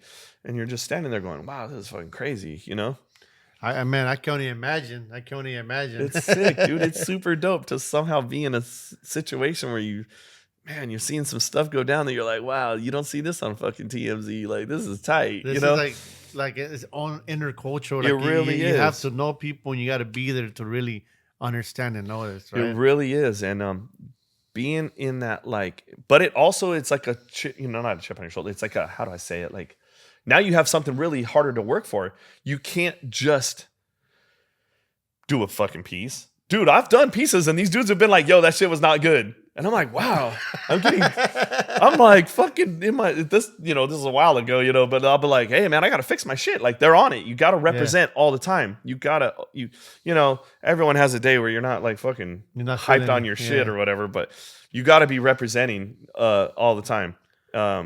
It's like if you're on the Lakers, you can't just fucking, put up 3 points or whatever and fucking be happy with yourself. You got to be out there trying to be like Kobe Bryant. You got to constantly on it. You can't be a Kobe Bryant and miss every 3-point shot at the game because people are going to look at you like, hey, bro, what are you doing over there? Like, why are you on this team? Yeah, like, if you're not that good. Yeah, you don't deserve to be here. You got to really be like somebody.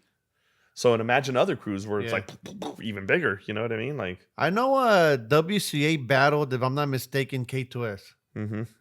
Did you like No, that was in the 80s. Okay. That was in that was probably like 1987 or something. But that's still a thing that these dudes talk about. Yeah. Those guys of that generation, man, I'll tell you what, their stories are like, they're so in depth with it.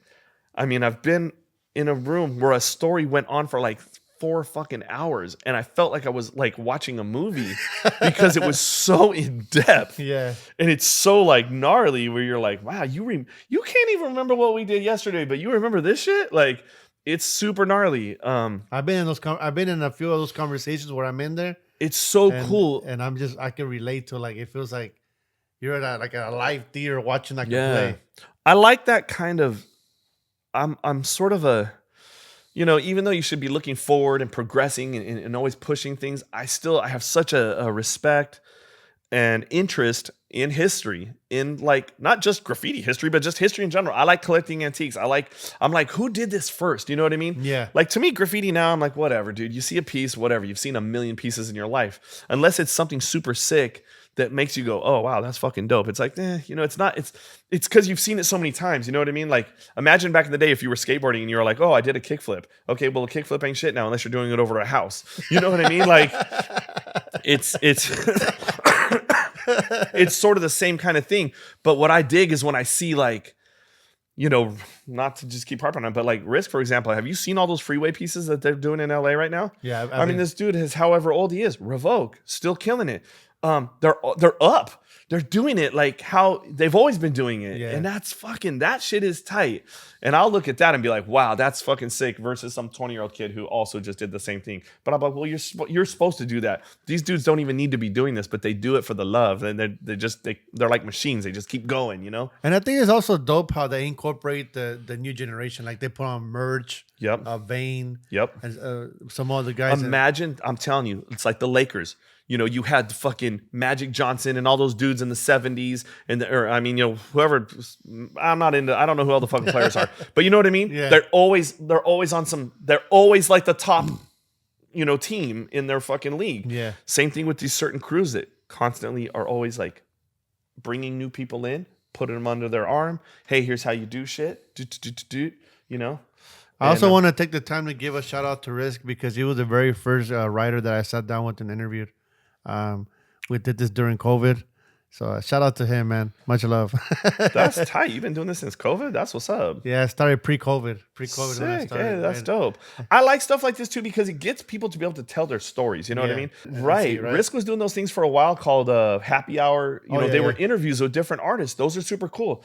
I'm barely on the podcast thing, and like one that I like to listen to a lot is, or not a lot, but when they come out with certain artists, Bobby from Tribal Gear does one called it's called the Lower Left Podcast. Yeah, I've seen it. I've seen some of that. And he basically interviews dudes that have been in his life and involved with Tribal Gear and push a thing. And the artist ones, I mean, if you ever want to hear like a story, especially now in these times with like the way the border is and the president and all this crazy shit, listen to the OG Abel one. This guy tells a story of coming to America through a fucking tunnel and being smuggled in and going through all of this shit to get to America and how they established their life in LA and everything. And you're listening to it. And like, if you're not busy doing other things and you're just listening to it, you can vision in your mind. It's like, I could see this being a movie or a documentary or something and being like, fuck, man, he tells the story in such detail I'm like, damn, dude, like this is crazy. But a lot of the episodes on there, they're really cool because you find out, like Dice did one, and you find out where his family really was from. And like, people probably assume he's just, I'm from San Diego, whatever, but his family came from somewhere else. Or, there's a lot of good ones on there. Estevan Oriol has one on there when he's talking a lot, mostly about health and the thing that's happened to him with his body and whatnot. And you're like, oh shit, like I never would have even learned this. I like what him and Mr. Cartoon did on Netflix. Yeah. They released that, Right? the mini docu-series where Yep. it really got into depth of soul assassins and all that stuff. Yeah.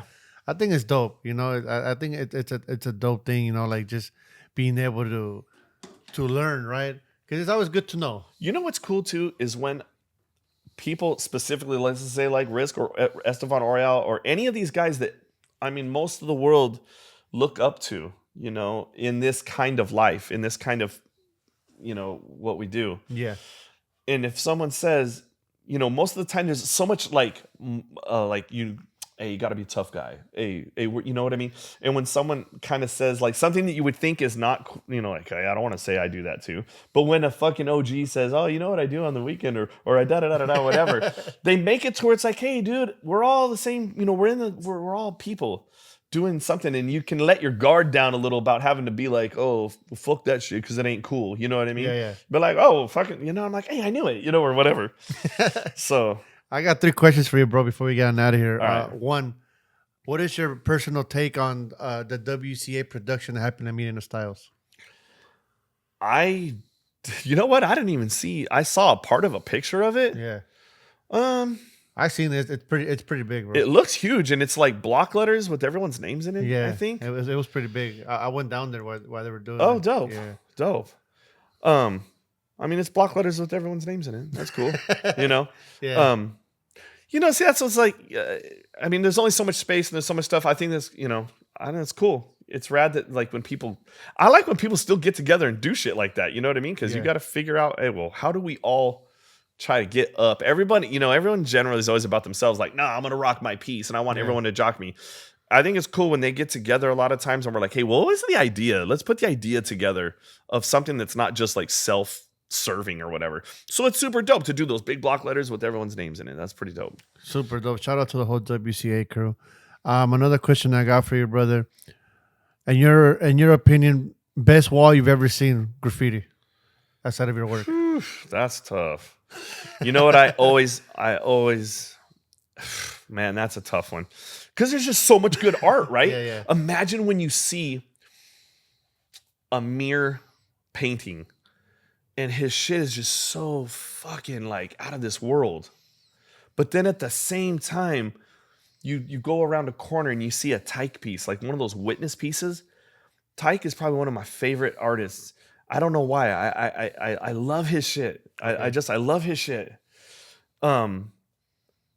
Gosh, I don't know. I don't know if there's any one particular wall but I can think of pieces that stand out that you're like, dude, no one can do this. Okay. Totem 2, the piece that looks like all the letters are guns. Dude, come on, man. Like that shit is hard as fuck, dude. I don't care what anybody says. That shit, no one can do that. You know what I mean? 100%. Mirror walls. Dude, there was a wall that Revoke and Rhyme did in the LA riverbed. I don't know. It was like 15 years ago probably, but they were black and white pieces.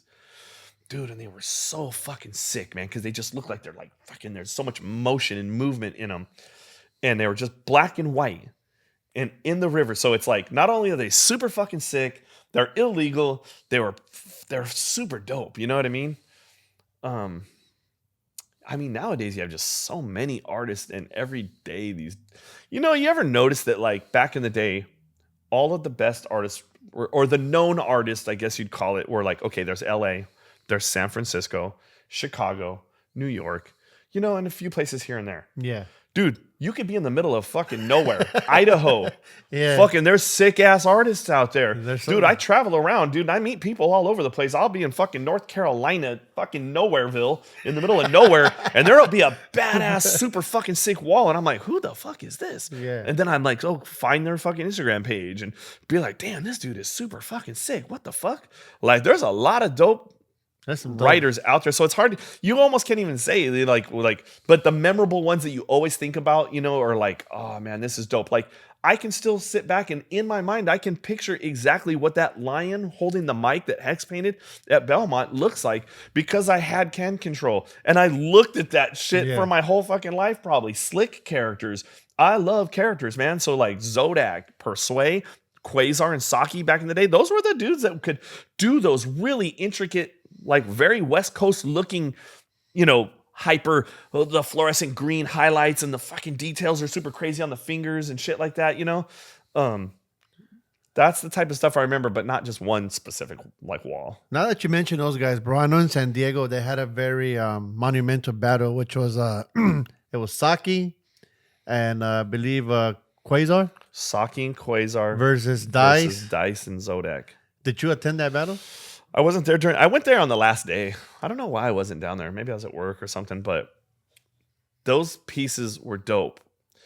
And I wish there was a way. Hopefully there's a way to get flicks of it. I mean, I've seen it in person, but I spoke to Saki yesterday. He said, let me see him, so I'll share him. For people to see, like you had so many different elements going on this wall because you had Saki doing characters and he painted kind of a couple different things. Like he painted Dice looking like he was tied up on a cross or something, like he was being, But in the background, he had a super realistic painting of a waterfall.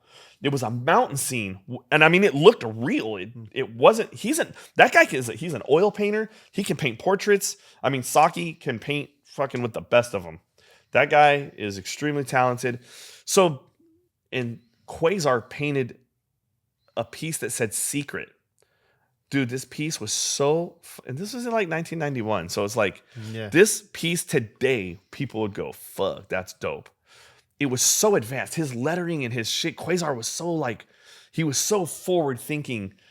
And so, being able to hang out with Quasar, I probably hung out with him more than we actually painted. May he rest in peace, by the way. Yeah, because Persway was like his protege or whatever you want to call it. He pulled Persway under his wing and was basically showing him the ropes of just graph and art and whatever. And I would be with Persway all the time, because he didn't have a car. And so I'd go pick him up and we'd fucking go to Quasar's house and just listening to him talk about certain things. And he had so much like knowledge of he would be like, hey, if I gave you 5 cans of paint and I had 5 cans of paint, I would still burn you.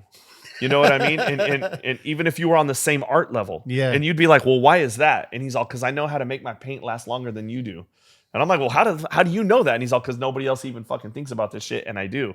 And so then it makes you start thinking, like, he really, like, you can learn a lot from people, just sometimes not by even painting with them, but just by conversations about random stuff that make you think about certain things. Quasar was really on it. And so anyway, his piece was fucking crazy.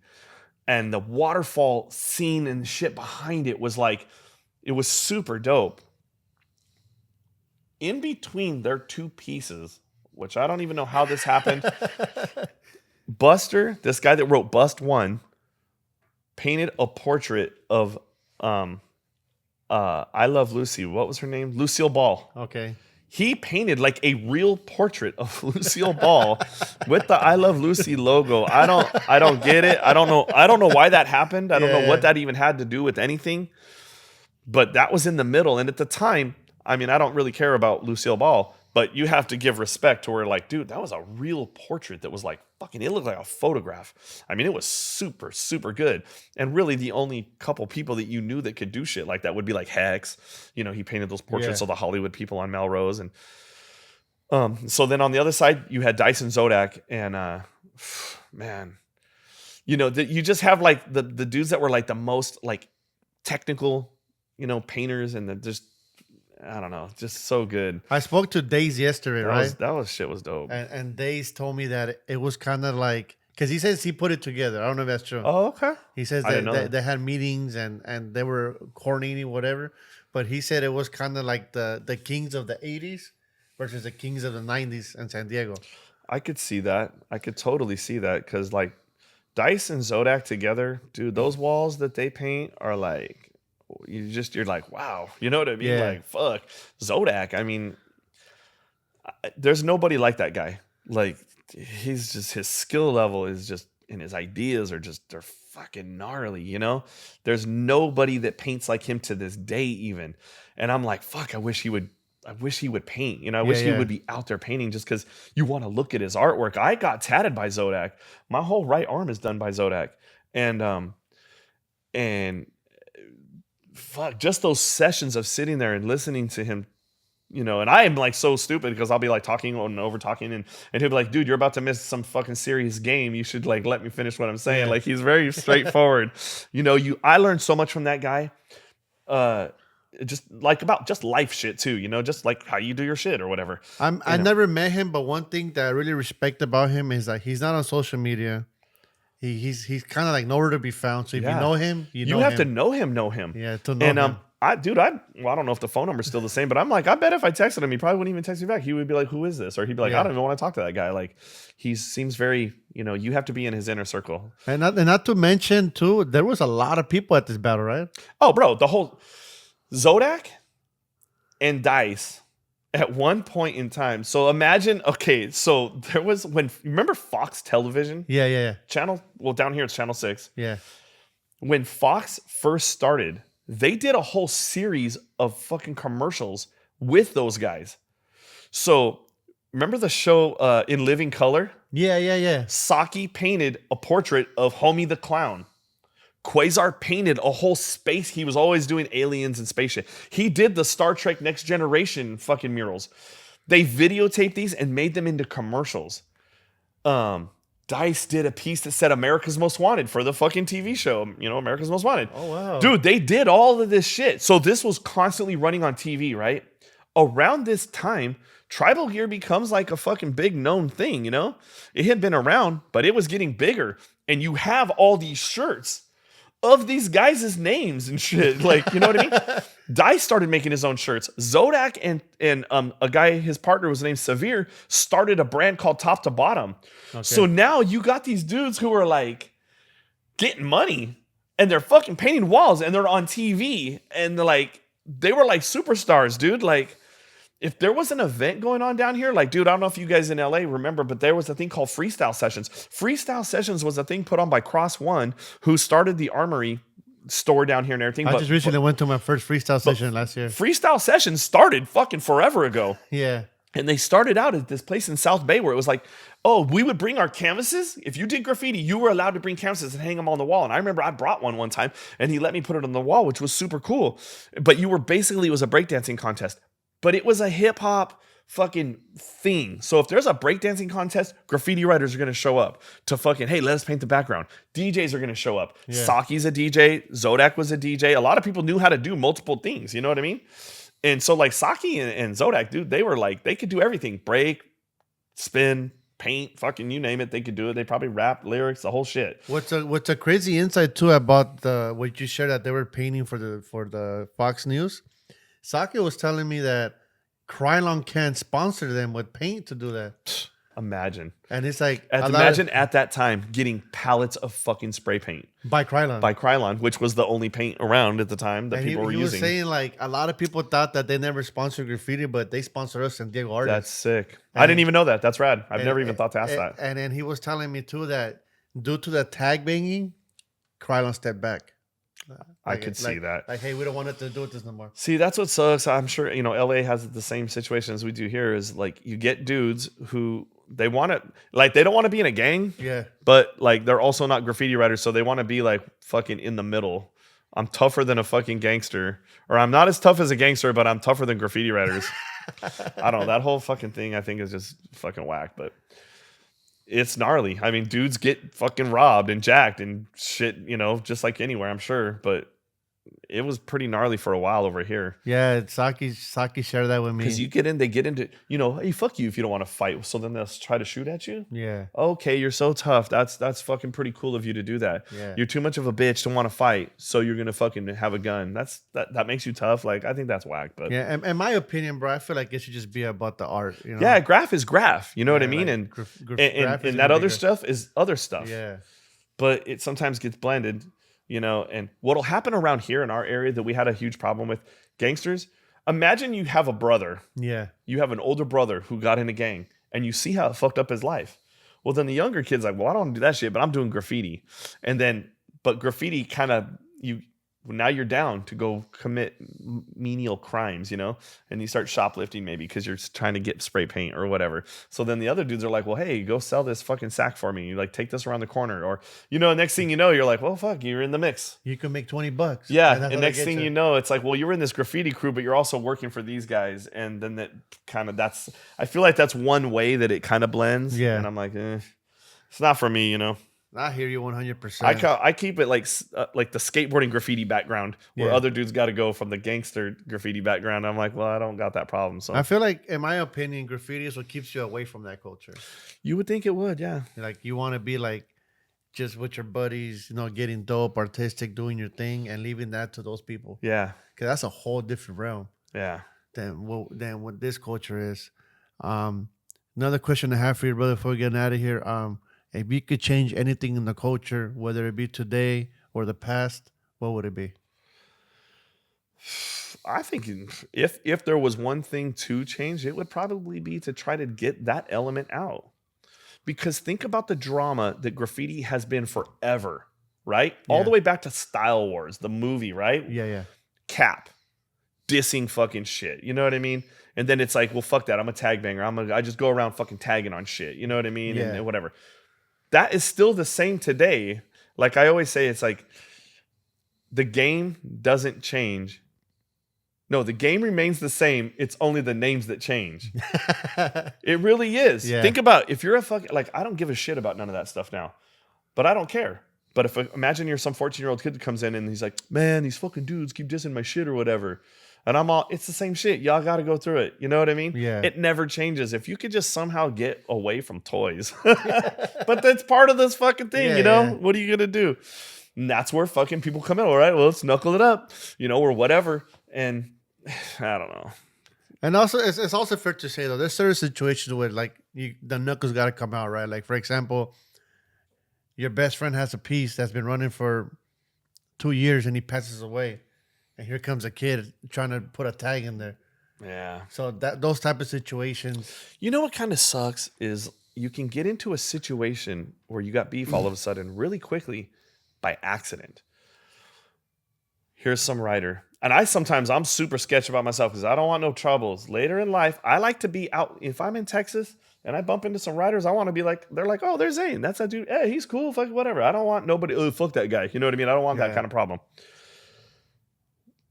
You have to almost do so much homework before, you're going to paint a wall or you're going to tag on some shit. What if that dude had passed?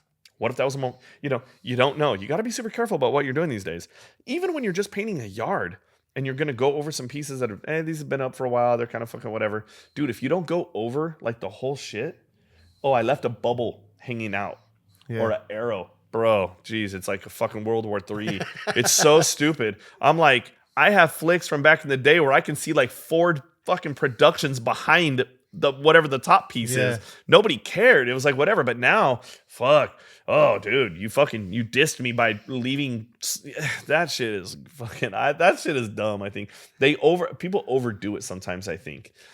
No, you're. I don't even know what. That shit is too much for me. I recently seen, bro, that for example, there's some guys that will go do a throw up, right? But here comes this guy that pulls up a full-on bomb, right? And I think that starts a problem too. Or hey, bro, why'd you go over me? But and in reality, to a certain extent, from other people that say this, right? It's kind of like if you burn it, it's cool. Yeah, I mean, ultimately, you got to think about graph. If you're at a yard, it's a yard. Yeah, the pieces aren't meant to stay up forever. 100%. So I kind of look at it and I try to get other people to look at it because sometimes people are they like to come to the store to kind of ask my opinion about, well, hey, check out this situation. What is your take on it? And I'm like, okay, I see what it is. If you painted that shit on a Saturday and it got dissed on Sunday or got gone over on Sunday, that's fucking whack. You got to recognize when something's fucking fresh. Yeah. But I try to say, hey, you can't get your feelings hurt over this shit. Got to keep going. If you got beef with someone and they're fucking kind of dissing your shit constantly, well, then you got to handle that.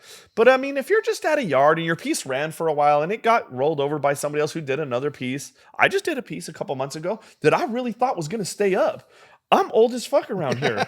So I thought people, that shit's gone already. I'm like, wow. I was sort of like, wow, really? Like, okay, well, whatever. That's the name of the game. Fuck it. You know, you can't get your feelings hurt over it.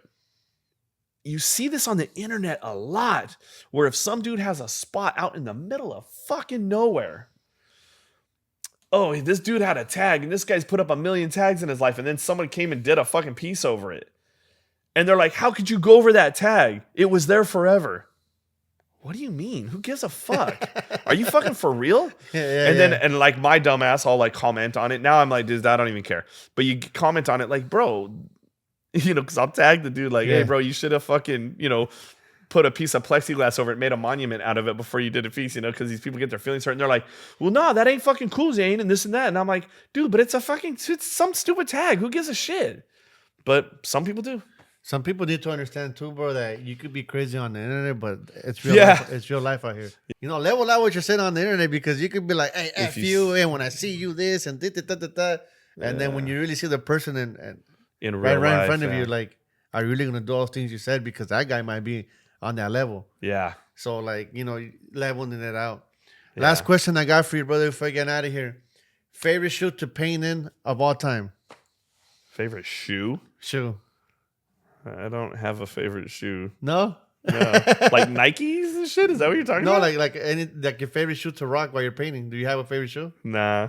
So, yeah, whatever comes. Whatever I'm wearing is whatever I'm wearing. Yeah. I'm not one of those like shoe collectors, bro. I get caught up with some of my homies who are into all that, and I'll be at some store and everyone's talking about whatever. And I'm like, you know what? Let me cop some of these too. I have a pair of Jordan 3 Air Force One combo. Dude, the shoebox comes out like a drawer. Dude, they're like fucking, and it's like in velvet and shit. Yeah. And I bought a pair of these. I don't even fucking wear them. I don't care about that kind of shit. Dude, I'm wearing like New Balance right now, but hey, you know what I got in my car that I wear all the time? Nike. They're black and white Nike fucking whatevers. I don't even know what they are. Dude, I found a pair of Jordan 3s at a thrift shop one time. They were $5 and I was like, oh, I'm buying these. I destroyed them painting in them. People be like, how are you painting in Jordan 3s? And I'm all, because I fucking got them for practically nothing. What do I care? You know, I don't give a shit. Yeah, because I know some guys would be like, oh, I only rock boots. Or some guys would be like, I'm a sandal type of guy. You know what I mean? So everybody's different. Yeah, no, I've never even heard of that. Someone asking that question. That's funny. Man, again, brother, I just want to thank you for giving me the space to sit here with you today. For real, dog. Thank you for having me, man. Thank you for coming through. It was an amazing conversation. I'm happy for everyone to listen to this episode. And for anybody out there that's listening, can you tell them where the shop is located? So where we're sitting right now, it's called Street Life. It's the name of my store. Dude, I'm in my 25th anniversary of having this business, and it's in Escondido, California, which is, if you're in the San Diego area, it's in the North County Inland area. And feel free to find me on Instagram. It's at Zane Kincaid. That's my name. And, you know, if you want to come by, come through. People come from LA all the time down here. They just want to come through. They see my stupid videos I'm always posting, and they're like, "Where's Homeless Jim at?" And the guitar guy and all the other stuff. Yeah, all the people that hang around here now they're like their own little celebrities or whatever. Anybody else you want to give a shout out to there before we get out of here? You know what? Shout out to Nicer for setting this up. You know, that guy is just so cool. You know, all my friends that have been painting and they're still around. You know, like TCR, WCA, all the people that are still pushing and doing cool graph. I think it's cool, and all the people who come to the store and are doing like what you're doing. This is gonna be. I'm gonna come to your place, dude, and check it out. Definitely, brother. You know, anybody that's pushing art and trying to just keep the movement moving is cool. You know, I think that's great. As you get older, you start to appreciate things more because, you know, as me, I've slowed down. Yeah. You know, someone's probably going to be watching this and being like, does this dude even paint anymore? I do paint. I paint lots, but I don't just paint graffiti art. I paint murals. I paint signs. I paint almost every day. Okay. But I'm like changing my whole community around here, the way it looks in a way that's like, I don't even think most people can comprehend yet. I have graffiti walls. I do this and that, you know, and if I can, you know, I'm trying to, if I'm out of town, it's like, that's where I want to paint trains, but I've burnt myself out so bad in my area. I mean, the fucking police people know who I am by my name. They know they can just come in here and ask me whatever the fuck they're looking for or whatever. Yeah. Like, it's fucking whack, you know, but I did that to myself. So I don't even paint around here. And 100%. So it's kind of one of those things where I've been walking. I grew up here, and then I opened a business here, and that's like I don't recommend that shit, because all the stuff you've done comes back to catch up with you later in the future. But you get through all the process and the drama and fucking whatever. It's been a good life. It's a cool time. 100%, brother. I mean, you have a good establishment here. Anybody out there that wants to come check it out in San Diego, come check it out. Make sure to check out their brand, Street Life. Again, look, I got the shirt on. The snapback, it's a new era, so it's quality. I know. I like making, like the guy who did this shirt, he's an artist that like he's been around forever. And man, in just the last like chunk of years, dude, his pieces are they're so sick. And I would always message him, man, your work is so good now. You're fucking doing so much stuff, and we just maintained a friendship. Yeah. And then I'm like, hey, dude, like he makes his own brand. And I'm like, hey, I'll do a piece for you. You do a piece for me, that kind of thing. I like working with other artists. Okay. I think it's fun when, dude, we have a shirt from Scholar. Oh, WAI, right? Like, how many people would think that I would even know that guy, right? He's so up. He's just so up, and he paints like a fucking maniac. And I met him on some train tracks in LA. I was painting, and he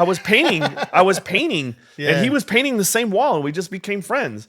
And then I was like, hey, bro, like, would you just throw things out. And now someone who's like a fan of his. And so that's why I'm like, hey, when you come to the shop, you never know who you're going to meet or even what you're going to be like, oh shit, I love that guy's work. Yeah. He did a shirt for you? Dude, Saber did a shirt for me a long time ago. I mean, can you imagine? Like, that's like a worldwide known artist. And we were just doing work together. And I like that kind of stuff. So when people are like, hey, how do you know this guy? I'm like, oh, well, here's how I know him. And like, I really have a real relationship with this dude. It's not just somebody I hit up on the internet and was like, hey, I like your shit. I don't do that. Yeah. I like to be kicking it with people, and like fucking Steel MSK came here one time and got me fucking destroyed for like a week. You want to talk about a guy who can drink? Man, that guy put it down. And we went and painted walls and we did all kinds of stuff. And man, I'm throwing up out in front of my store. I mean, it was such a wild time. And at the very end, when he was getting ready to go back home, I was like, oh man, it'd be so sick if you did like a fucking tag or something. So I could be like, he kicked it. And he was all, here's a bunch of stuff. Like, have it. And I was like, oh man, you're the shit, dude. Like, you build those cool relationships like that. And I think it's fun, to like reflect on that. Relationships are very important in my opinion. Like all the relationships that I build, I take them very seriously. Someone needs me and I could help, I help, because it's always on who you know. It really is. And I think in graffiti, a lot of writers don't understand because time goes by so long, right? Next year, I will have been writing for 40 years, right? Yeah. Dude, I'm friends with some of the people that I've knew from the very beginning of graffiti. And then you have friends. Sometimes you have a falling out. Sometimes you don't. But there's dudes that I know I can call where I'm like, hey, can I just get your opinion on this? Or what do you think about, this or whatever? And they're there to help you. And I think that's where I learned the most from dudes like Risk and Zodak is building relationships and friendships and just, how do I say it? I'm not even saying it right, but just being yourself and not fronting and having like actual goals of what are you trying to do? And how do you get to that point? 100%. And I remember there was times where a couple times I texted Zodak about something and he'll just text me like the fucking answer of whatever I'm looking for. I'm like, man, this guy is so cool. Same thing with Risk, skill, same thing where you can talk to these older guys who've been around for so long. They help you navigate and be like, dude, don't even worry about this. You should be worried about this and kind of guide you. They're like guidance counselors in a way of how to navigate through the fucking bullshit, And in real life, people pay for that, right? Like if you need a financial advisor. Dude, I can think of a business proposal. When I first started my shop, there was a Bobby's partner named Carl at Tribal Gear. I didn't know what the fuck I was doing. It just kind of happened by accident, with the store and everything, how it started. But he was like, anything you want to know, I'll help you. But he's like, I can't waste my time talking to you all day. I got shit going on. And he would specifically say, like, whatever you want to ask, try to make it a yes or no, like answer. Okay. And so I would call him because he'd be busy, and I'd be like, hey, dude, how do I do da da da da da? Right? Do I do this or that? And he'd be like, that. And I'm like, okay, cool. And hang up the phone. And as long as you kept it short and simple, and 25 years later, I'm still doing this. You know what I mean? Which is not great, but it has lasted. And I think that, and I tell people here all the time, imagine if you were a dick to me, I'm never going to want to help you. But if you're cool to me, I'm always going to try to help you out. And next thing you know, we'll know each other for 5 years, 10 years, 20 years later. And that's what I try to do for people too. I try to live by that same model, bro. Yeah. Like I'm very humble to anybody that comes up, and man, it's good to be that way. It's And cool to be yeah. cool. That's what I always say. 100%. And with that being said, make sure to check out Zane. We're out here live in Escondido, San Diego, California. I'm RONEK. Zane's here with me. And before we get out of here, make sure to head over to gotnocontrol.com. Grab yourself a t-shirt, a hoodie, and so much more. And if not, it's always free to just like and subscribe. Till next time. Support, man. Drop a comment. Where should we go next? Peace.